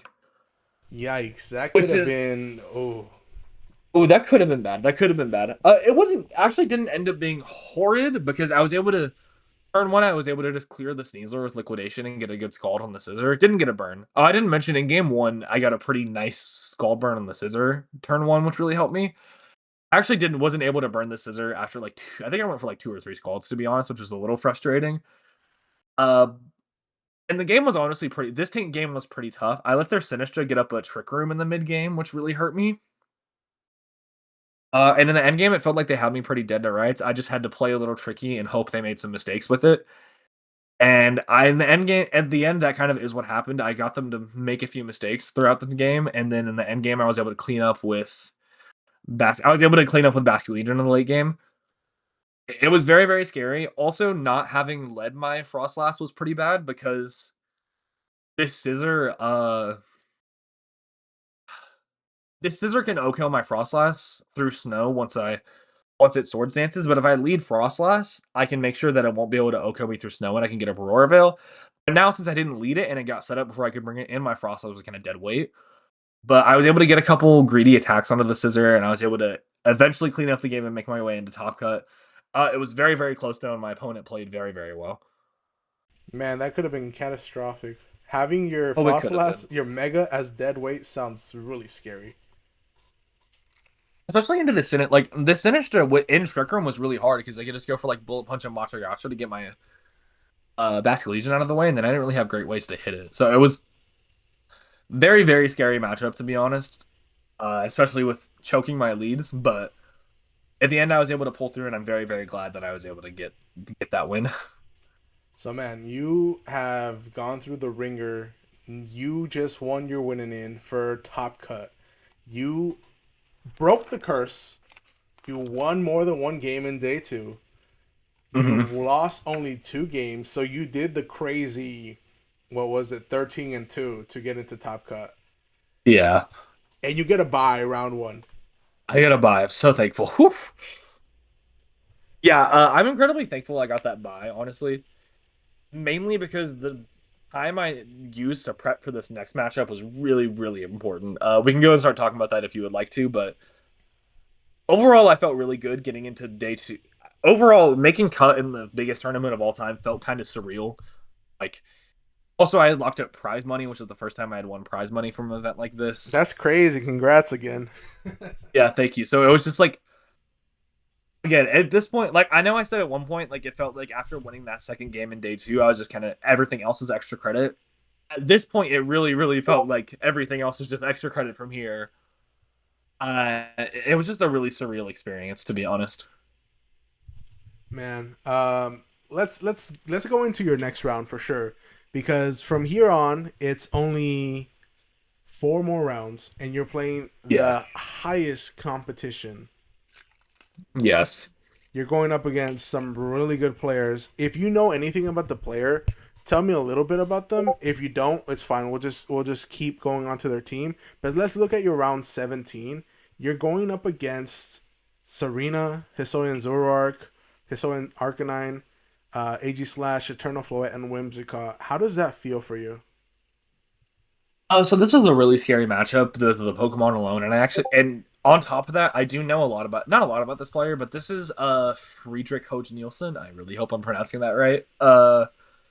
He and his brother are really well known players in the community, and Friedrich just got top 8 at UIC this year. So Wow. I was like, I knew this was a really well established player. I knew he was really good, and then he has on top with this really terrifying team. I was pretty scared. So basically, this team has some similar pieces to my loss against Figgy Monster with like the Serena and the Whimsicott, but it's also really different, and the Floette. But also, this Zoroark just kind of introduces so much variability into it as well. With Psychic being able to snipe my Sneasler off the bat is really hard. This Aegislash with Sash was hard because not being able to just like remove it in one hit sucks. This Arcanine, I honestly thought me and Chef. So again, as I said earlier in the story, right when I know I make cut, I like take a little bit of a break and then I call Chef and I see if he can help me prep, and he does. And this is the only top cut set we actually like had the time to play games into prepping for prep. And we both thought this Arcanine would do more in the beginning, and then we started playing and we realized, and also our friend Bam had pointed out once he was able to help a little bit as well. It isn't really super like it can do some cool stuff nuking my Frostlass, although shockingly, Head Smash behind Auroraville isn't even a guaranteed KO, which is kind of crazy. It's But wild. yeah, I know it's like a Hardstone boosted as well. So like we knew but we actually, as we kept practicing, it wasn't really as scary, especially because the thing's kind of like Aqua Jet food as well. And he actually, spoiler, he never ended up bringing it. Uh, but yeah, and the Zoroark was also. This looked like terrifying and like really hard to do it when we first looked at it, and then we kept playing and we realized it's not as bad as I thought, but it definitely is tricky. So game one, he leads Flood and Whimsicott, and I just go with my Sneasler Frostlass lead. Uh, and again, I don't remember. I should have watched this set over because I don't remember too terribly much about it. But I know game one, he missed a Light of Ruin that was like really crucial. Like I was in a pretty bad spot if he hit that, and I was in a bad spot before that. But missing that Light of Ruin gave me the tools I needed to be able to close out that game. And like my reaction whenever that happened was honestly just like, you know what, I'll take that. We Like that's take gonna be those. really We nice to take have a game one those. advantage. We take those. It's gonna be really nice to have that game one advantage. And then game one, crucially, he led with Floette and Whimsicott with Aegislash and Serena in the back. Game two, I end up losing. He goes with the same game plan, and I just don't get. I things just don't go my way as well, and I end up not being able to take it. Then game three, he leads Whimsicott and Floette, and this time I'm like, okay, hold on. I know this is a Zoroark. One of these Pokemon is a Zoroark, and I called it right. I think it was the Whimsicott that was the Zoroark. That's an I interesting think one so, to right? make the Zoroark, because usually it's always like Whimsicott and the other Pokemon is a Zoroark. But he was trying to catch you off guard. I think he was trying to catch me off guard. Like maybe you can like go for a fake out into the Whimsicott, and then if it's a Zoroark slot, you're just kind of cooked. Yeah. Uh, but I was able to call correctly that the Whimsicott was a Zoroark, and I was able to play around that, and I was able to win game three pretty cleanly from there. So like even though I needed some good luck in game one to get there, I'm still really happy with this win against such a good player as well with a scary team. I was honestly just in shock that I won, to be honest. I did not think I was going to have any chance in this matchup when I first saw it. But the fact that I was able to get through it was felt really good. Some validation for sure, probably.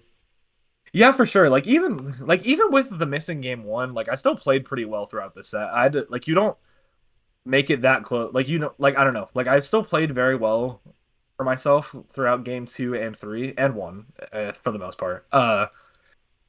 This is the win I felt very good about. Like it's was a scary matchup and I was able to weather through it and get the win against a really good player as well again. Yeah.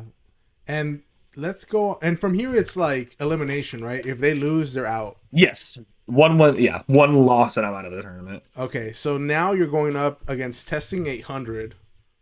Yeah. So testing 800, Aerodactyl, Komodo, King Gambit, Mega Scovillain, Sneasler, and Basculegion. Do you know who this was?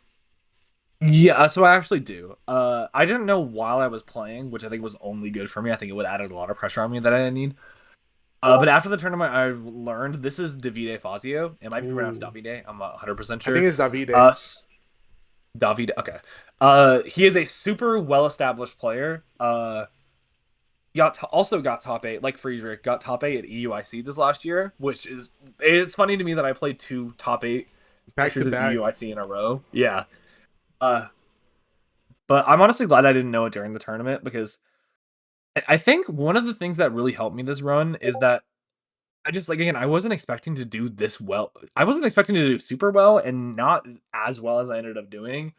So I think because I was kind of felt like I was like living on borrowed time. That's not the right word to say, but like you get the meaning. Like because I felt like I was doing better than because I was doing better than I expected to, I was able to kind of take a lot of pressure off of myself and I was able to not get caught up in the like, oh my god, I'm in top eight. Oh my god, like this is such a big deal. I was just kind of able to like chill and play the game I know and be like, no matter what happens, I'm gonna be so thrilled here. Like I'm just super Yeah, yeah, thankful, yeah, and if I yeah. lose here, it's okay. Because it would have been let's say you ended here, it still would have been Uh, your best placement so far in by far, any yeah. competition you do. So at this point, everything like you said is extra credit, but you're also doing a great job because you're playing your game. You're not letting pressure cave you in, and you're not letting the weight of who your opponent might be kind of dictate how you play. You know, you're just doing you, which is kind of what being true to yourself and the type of player you are is kind of what helped you continue to go so far. So Yeah, then I think you hit it dead on there. Like I think if there's any key, if there was any like one thing that helped me be successful in this run, it was just the fact that I was able to keep the pressure off and just play the game I knew and ignore all the other external factors and just play good Pokemon. yeah, yeah. Because anytime, just at locals, let's say I have to play against someone that I know is better than me, because I'm not the best player. I'm fairly new, right? I get a little bit nervous. I get a little bit like, oh, I need to rush through this, or and not letting that get to you lets you kind of take a more calculated approach to what you're gonna do. Yeah, for sure. It's just it lets you be a lot more objective, which can be really important in games like these. So tell me about this game. I don't know. I don't remember. Sorry if you told me about it already or not. No, I haven't yet. So this is another pretty scary matchup. Whenever me and Chef looked at this, uh, well, the funny Chef told me right after I finished my top 16 game, go eat something you haven't eaten all day. And he started prepping while I was eating, and then I look at my phone while I'm eating, and he's like, "Yeah, this is gonna be pretty tough. Scovillain is just really, really hard." Scovillain's hard for the whole format right now because, again, like the biggest Fremont core is King Gambit, Sneasler, and Basculegion, and they're all physical attackers, and Scovillain can burn them all and make them all very sad. You don't run Uh, Hex on your Basculegion? might have been, you know what? That might be a change I make. But no, yeah, it's just super tough. And like also the mega, and again, Kommo-o is another really problematic Pokemon since if my Frostlass goes down, it's really hard for me to break through. But I also knew it's a hard matchup, but it also wasn't. I had some things going for me. That King Gambit set, it's really great for me because it means their King Gambit can never beat my King Gambit, and there's actually my King Gambit is kind of tough for them if they don't bring the Kommo-o. Like their Basculegion's not super great into it. Their Aerodactyl's not great into it. Their King Gambit's not great into it. So they have like three good mons into it and three bad mons into it, but they can't. But I don't think they probably ever bring Sneasler, Como, and Scovillain. That's just a hunch. I don't think that's necessarily true, but I didn't expect them to bring all three of those because King Gambit and Basculegion also do a lot of work into me. So it was definitely like it was a scary matchup, but I knew I had some things going for me. And I'll be honest, this is a match I don't remember playing a lot.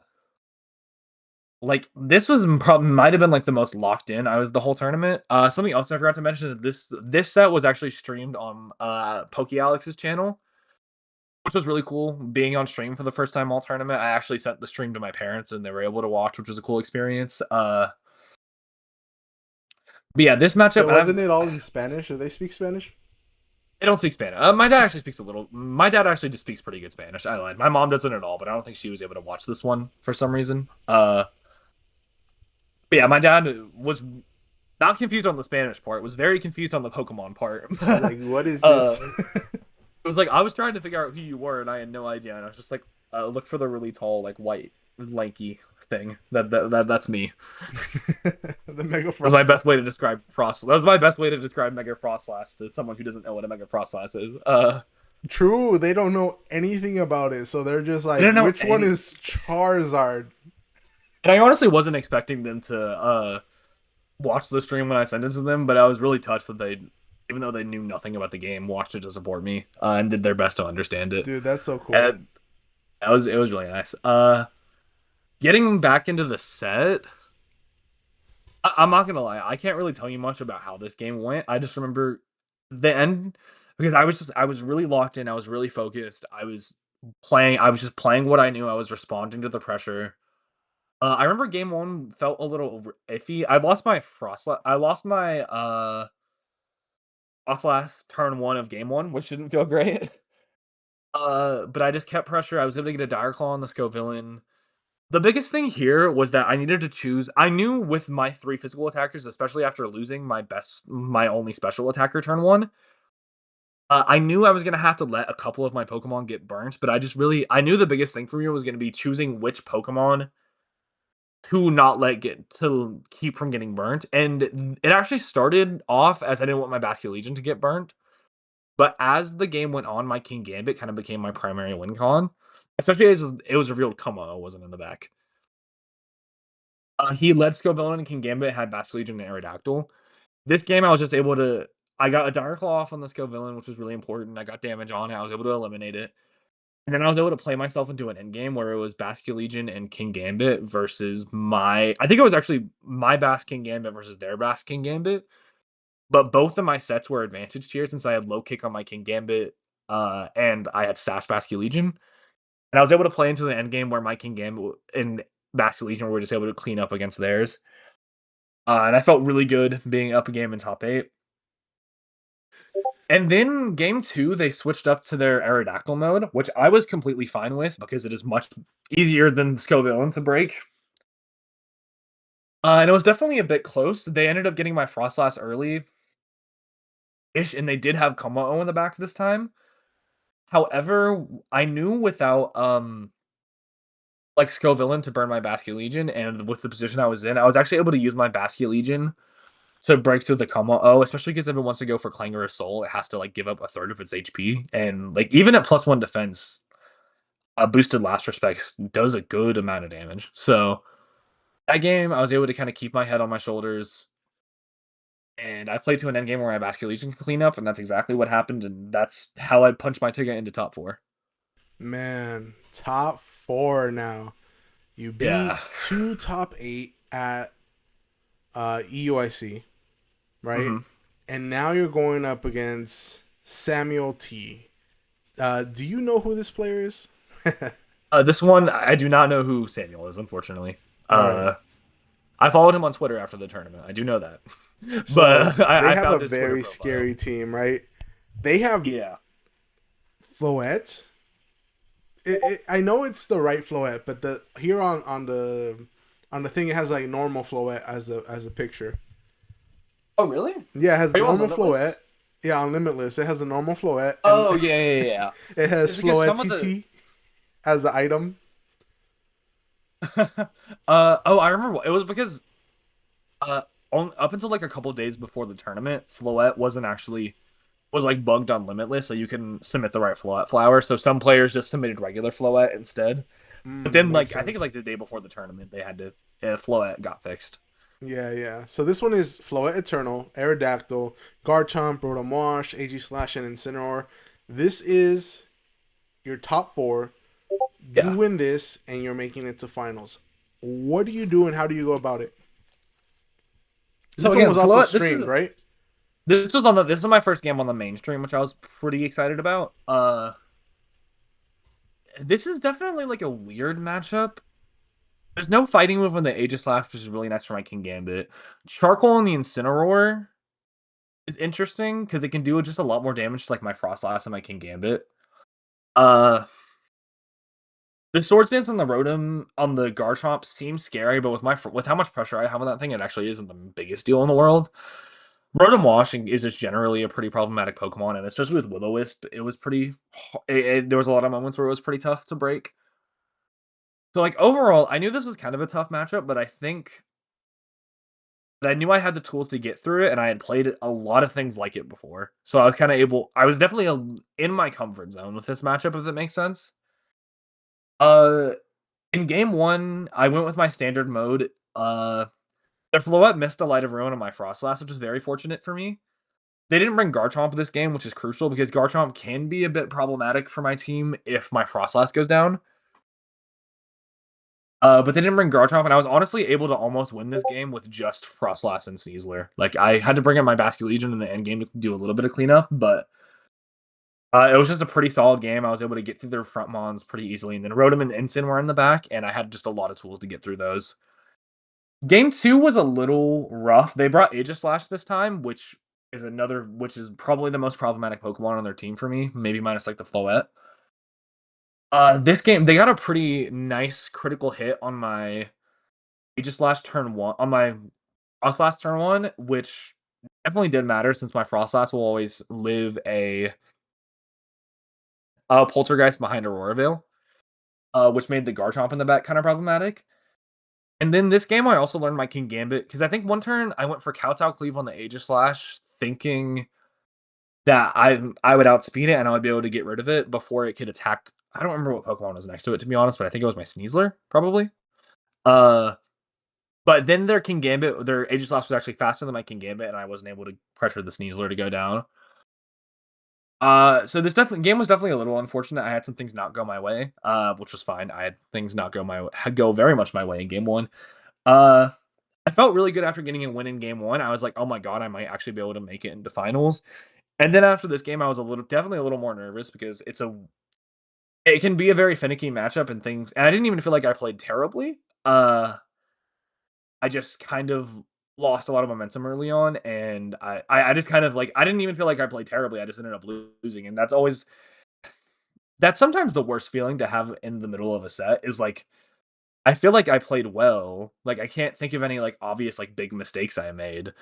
But they still won. And it's kind of like it's scary going into a game three, not really knowing necessarily what you could have done better in the moment. Like I'm not saying I played game two perfectly. Like I know there were mistakes I made, but in the moment it wasn't super obvious to me what I needed to do better into game three.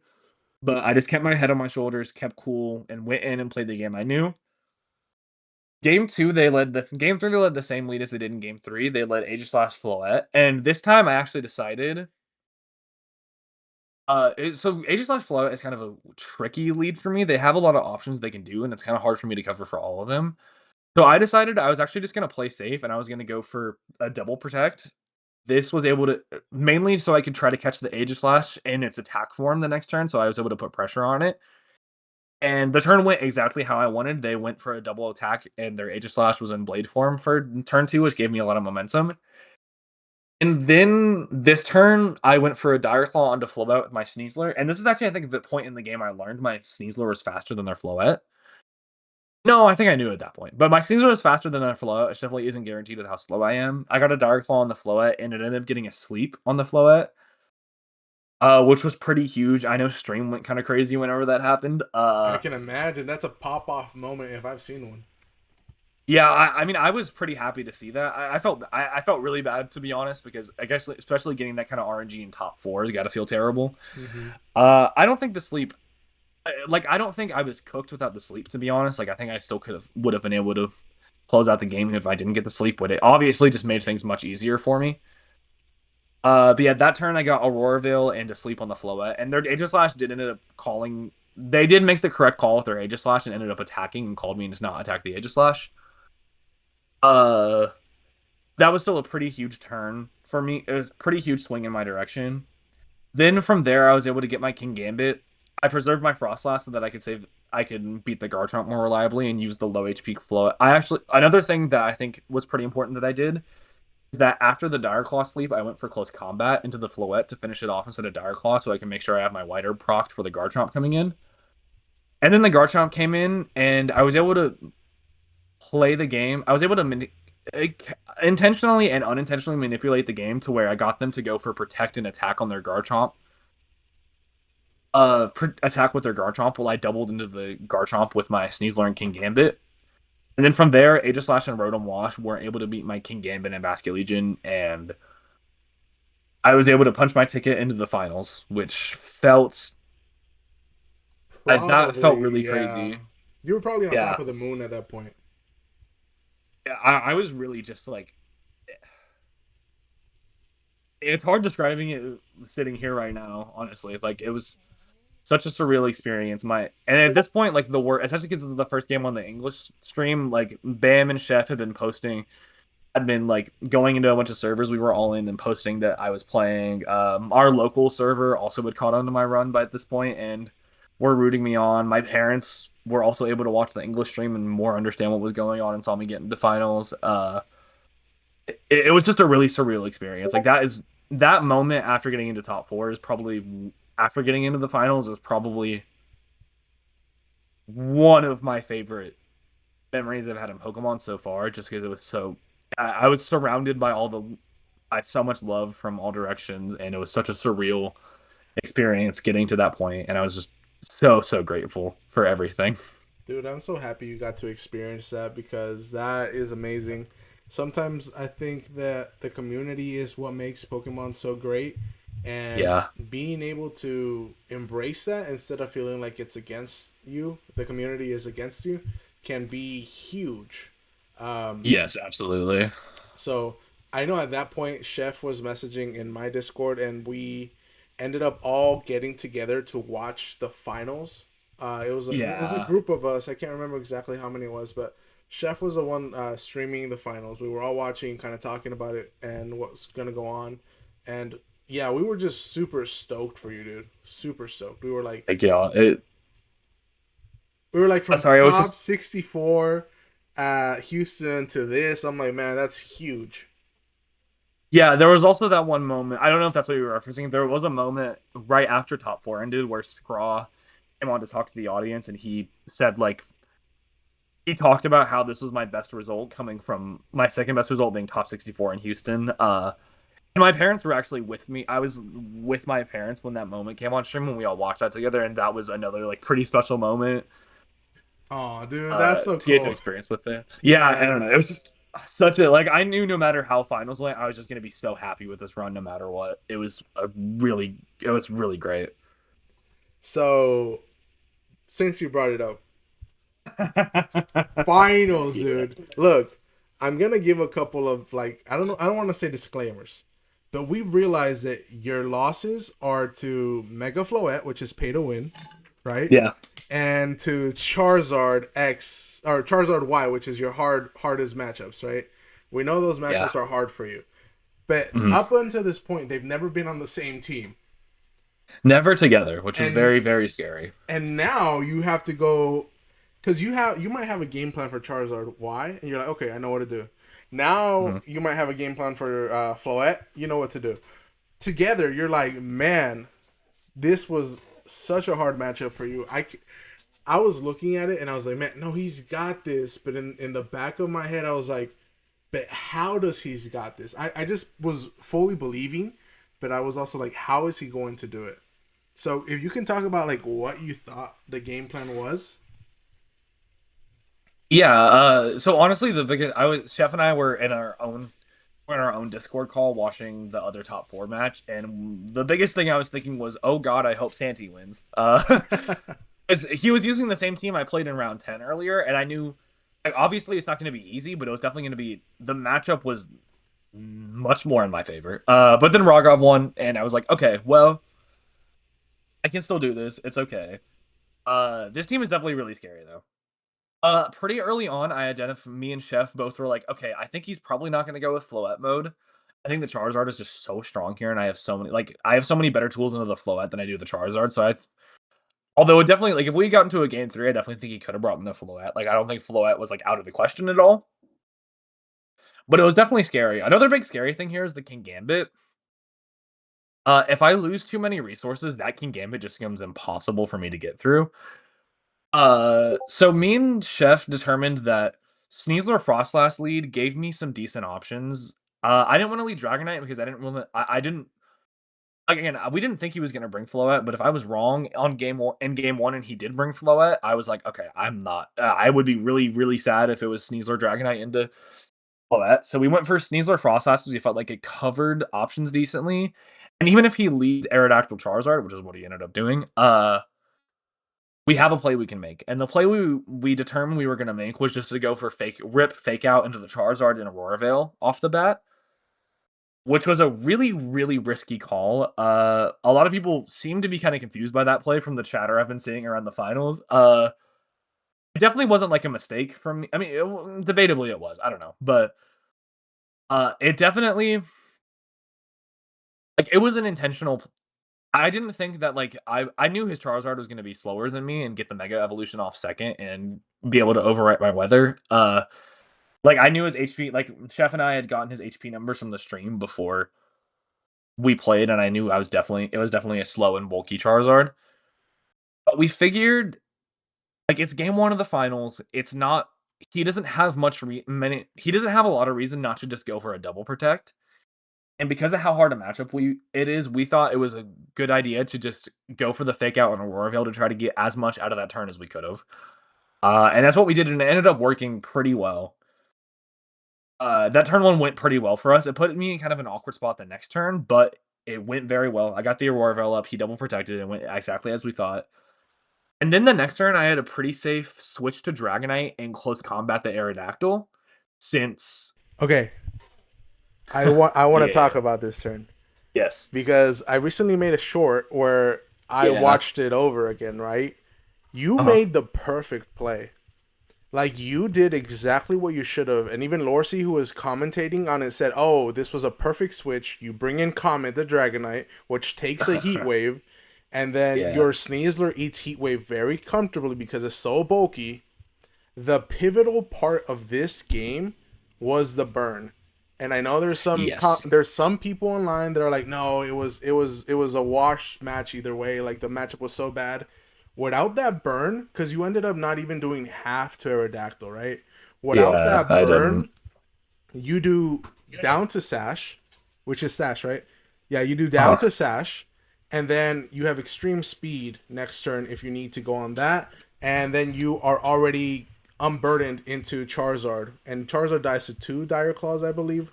I'm not exactly It sure. doesn't add it to Dire Claws, but I can double up into the Charizard with Dire Claw and Dragon Claw to kill it from that position. So Yeah. you're in a very good position. What happened with the burn? It costed you so much momentum, and that ultimately ended up in ending the game in a loss for game 1. Yeah, so that burn the burn definitely sucks, don't get me wrong. It was a really I made the best play I could. I think I made the best play I could of that turn. I would have had a lot of momentum because basically I don't think close combat gets Aerodactyl down to Sash, but it gets it to the point where it's an extreme speed range, and then I have a lot of options. Also my Sneasler will take a rock slide, so I could just go I don't even have to extreme speed the Aerodactyl if I don't want to. It just gives me a lot of options and going into the next turn. It definitely keeps me in a pretty almost I would say a pretty favorable position. However, with that burn going down, it was just massive. I didn't have my options got cut down so significantly. I wasn't too upset about the burn even in the moment because I knew I had to get a lot of favorable luck throughout the run to be able to get to the point I am. So I knew it's gonna have to come back to me at some point. Even in top 4, right? They missed Light of Ruin, I got a Dire Claw sleep. I honestly wasn't too upset about it, but it definitely did really cut down my options that game. And then after the burn, I definitely tried my best to stay into it, but Rogov just capitalized the best he could off of it. He got damage on my Dragonite. He got rid of my Sneasler the next turn, and then he was kind of just able to win with King Gambit. Like he got me into a position where it was like Frostlass and Basculegion versus King Gambit, and I just wasn't able to break through it. Yeah, it was that's why that burn was so huge as well, because you're one thing to Mhm. pressure the King Gambit is Sneasler, and now it's doing half damage, right? And I'm not Yeah, saying that exactly. Rogoff didn't play really good, right? Like No, they no, no, no, no, obviously yeah, capitalized it. They saw their window and they're like, foot on the gas, no brakes, let's go. Which yeah. was is what you expect from your opponent. But that situation, I feel like, is costed you a lot of momentum. And I just Mhm. I wanted to make that clear that like, man, that was really rough. It made game one a lot worse than it should have been for you. Yeah, it was definitely a rough turn for sure, and especially like after, like it stung a little bit, especially after like I was really happy that I had made that turn one call of just ripping Aurora Veil. Like especially getting that momentum turn one and then having it kind of all get sunk by the burn. Like it didn't feel great, but again, I wasn't too down about it to be honest, and I definitely know following that point I didn't play the best I could. Like, I definitely don't think the game was over after that point. It was hard, but it definitely wasn't over, and I don't think I think I had some better things I needed to do to keep myself in the game there following that point. So, it was unfortunate, but it is what it is, right? That's the game we And play, again, you I was know. already in the finals. Like, yeah, and then going into game two, game two definitely started off a lot better for me. I decided to pivot to Sneasler Dragonite since I was like, there's no way he's gonna switch to Floette after how good Charizard was that game. Game one Rogov, and then turn one Rogov makes a pretty good play of switching into King Gambit as I fake out the Aerodactyl slot. He switched the Aerodactyl into King Gambit, and he got a free Heat Wave with Charizard, which is definitely something I think I should have stopped in hindsight. But game one actually goes pretty well for me. I'm able to turn two get a pretty nice double up, turn three get a nice double up into their Charizard and take it out. And then there's a position where it's like, then he reveals he brought Basculegion over Garchomp this game. Uh, and then there's a position like I had my white herb proc by that point, right? Am I crazy? I think you did I don't because think I did. no, you didn't because you doubled into Charizard, right? So you didn't use close combat. Yeah, I definitely didn't have my white herb proc. My bad. But there was a position where like, so basically on turn like 4 or 5, went for Sucker Punch into my Sneasler after the Heat Wave after I had taken a Heat Wave earlier in the game. And I knew the in the moment, the max damage roll was 45 on that Sucker Punch, and I was at 49 HP. But he ends up critting the Sucker Punch, which that mattered for the damage roll for sure, but I'll give you a little insight here. It actually didn't matter with what I locked into there. I made a read that he was going to protect his King Gambit, so I went for Dragon Claw and Dire Claw into the Basculegion, but he didn't protect his King Gambit. He got the Sucker Punch, so I was probably losing the game from that spot, even if it doesn't crit. Uh, yeah, and then that game kind of goes like I had a strong start. I just made a couple mistakes in the mid game, and I ended up getting into another position where I just really couldn't beat that King Gambit in the end game, and ended up losing finals to Rogov, which honestly I was so fine with after the game ended. To be honest, like I definitely could tell. Like I know I made mistakes there. I didn't play my best. But it was a really fantastic run. Rogov is a player I've always like had a lot of respect for, and it was really cool to get to play him in the finals. He's a really cool guy. And it was a really deserved win for him. And I was like, it would have been cool to take the win, but you know what? Second place is still really fantastic. It felt really great, and I would no tears were shed over the loss. To be honest, like I was okay with how it turned out. Man, the battle room guys are on top right now. Seattle was really good for Colin, and now Rogoff has this win under their belt. They're Yeah, popping it's a off. great time for Battle Room Nation. Yeah. Yeah. Well, man, you kind of mentioned a little bit how you were just happy to be in the finals and that you made it so Mhm. far. But I wanted to kind of talk a little bit about what that kind of meant for everybody around you as being one of those people, right? Because for Yeah. you did something that you kind of mentioned was a little surreal. For all of us, you gave us hope. Like, hey, you know what? My friend just got second place at the biggest tournament of all time. And then when I messaged you about it, I was like, you gave me hope. You were like, you know what? You can do it too. And that made me kind of like, in my head, something clicked. I was like, you know what? if he believes in me, why don't I believe in myself? What am I doing that isn't allowing me to get to the same point? So it kind of just opens up the doors of possibility, not just for you, but proximity of everybody around you. And I am super thankful for you for that, because if you didn't win as many games as you won and made it to the finals, I don't know if I would have had that realization that it's been a lot of myself kind of jeopardizing everything for myself, and then also that I could do it. So I really appreciate you for that, man, and thank you so much for that. Yeah, of course, man. Like that really makes me happy to hear that this moment has been really impactful for you as well. I've said this a few times that I wouldn't be here if I wasn't surrounded by a group of incredibly like talented and like kind people who have given me so much. Like Alex, Chef, you, and everyone else in our local community in Texas. Uh, and it's just like I truly did mean it. Like I'm surrounded. There are so many talented people who play with us. Like there are. If I can do this, there are so many other people that we know who can do it too. And I'm truly grateful that this was just my time. Like I was the one who got the chance this time, and I'm just if I hope that me doing this can be an inspiration for some people. Like if the guy who went 7-6 in VR the week before this was able to make it to second place of the biggest tournament of all time, and just like the like I don't know, it's so surreal. Like I don't even now I don't feel like I'm some like I don't feel like I'm someone who is like capable of getting to second place in the biggest tournament of all time. Like even now that hasn't clicked to me that like I feel so much like on top of that. But like Yeah, yeah. If I could, because I feel like it's a lot of yeah. emotion for you to process right now, right? With all that, Yes, it is. Absolutely. I think I understand what you're saying, and I just want you to realize that like there were so many pro players that did not have as good a finish as you. And I think that sometimes when we play Pokemon, we always expect for the top players to stay at the top and always be the ones like kind of headlining everything. So for somebody like I want to say normal, not as like pro as them, if you want to say it like that, but obviously you performed well. I think that that's what you're feeling like. Oh man, it was me, just somebody that's a regular person that goes to locals every once in a while, that has fun, enjoys the game, is not doing this professionally, is not trying to make money on this on YouTube, or is not trying to make money on this by coaching. Someone like me could do this.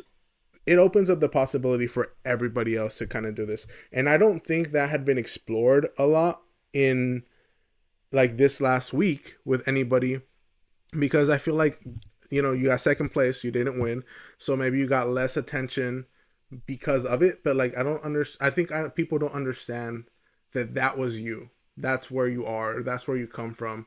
I think people just assume, oh, he's a good player. He's been around maybe, but they didn't realize, oh, this is his second biggest thing. I know Scraw mentioned it, but you know, Mhm. it's just kind of, you popped off, man, and you gave a lot of us hope. Yeah, and that's just again, as I said, I'm really glad that if I can even just give one person hope that they can make it to not I don't want to say two because I don't really feel like I've made it per se. Like it's just so I don't You know, just made it to if I can second give place. You did. You need to stop if I can doing just give the imposter.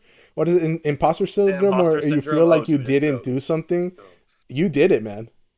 I did. I did make it all the way. It feels so weird to say that, but I did make this run. If I can give any, not even just giving anyone hope that like they can make it to like the finals of the biggest tournament of all time, just like, hey, if I can do this, maybe I can reach some of the goals that I've been struggling to. Like it's just I don't know.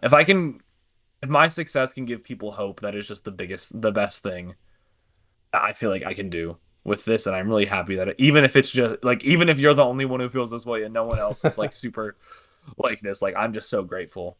I feel like I'm this, so and a grateful. lot of people, if they watch this, if you're watching this now, I want you to take this little moment to think about it. Corey, Mega Umbreon, was able to do it. They had a community of people behind them that was able to help them with it. He mentioned how Alex was so the chef was so instrumental in prepping and stuff like that. His friend Bam was so instrumental. The community was so instrumental. Find yourself a good group of people. Become someone that you can kind of trust with them, learn with them, grow, and you could also do something like this. And that is what I've learned from Corey's run, and I think that anybody can actually do it as well. It just takes, it takes a nation. It's not just one person. Don't feel like you're doing Yeah, it alone. absolutely. Yeah. Yeah, and it's just I don't know. Never like I don't again like we've mentioned it a few times in this episode. Just like the community is really one of the biggest parts of this game. Like never neglect the people part of this game. Yeah. It is so important. Get a good community around you that will help you and support you and that you can enjoy, have fun with. Like that's the big, I don't, that's the biggest thing. Like I hope I don't lose following this. Is like just never lose the part of you who enjoys playing this game. Like I had like over anything else, I had a blast playing this tournament. And I think that really helped me that I was more focusing on just playing good Pokemon and not like moving. I was again, like as I said, throughout Top Cut, I didn't even expect to be there. So I was just like, I'm gonna play good Pokemon and I'm not gonna focus on any of the other pressures. And that I think is what really helped me to get to where I am. So if you take one thing away from what my run is, just don't like play your game, play Pokemon, have fun, like have fun with the game. You presumably started playing this because you enjoy it. Like Yeah. just like never lose, do your best to never lose that part of you who enjoys playing the game. That's the biggest thing I could say after all this. Yeah, if you get to a point where like playing and always winning is the only reason you keep on playing, I think you've lost something Yeah. in Pokemon, and that kind of, that Mhm. that may be a wake-up call in itself, but that's another maybe episode. Do we start a podcast now? What do we do? Maybe. I don't know. Hey, hit me up. All right, man. Well, hey, I appreciate you so much for being on the channel with me. Yeah, of course. Thank you so much for everything you've done for me as well. Mhm. If there's anything that you want besides UB Slow, I know UB Slow's links are going to be down in the description. Anything else will be down in the description for Mega Umbreon. Go ahead and check it out. Go follow them on X. Go follow them on YouTube if they make a YouTube Yes. channel. I think they were I am gonna. planning on doing a YouTube video pretty soon about the final. So yeah, you should if you want to see that, if that sounds interesting to you, go ahead and follow.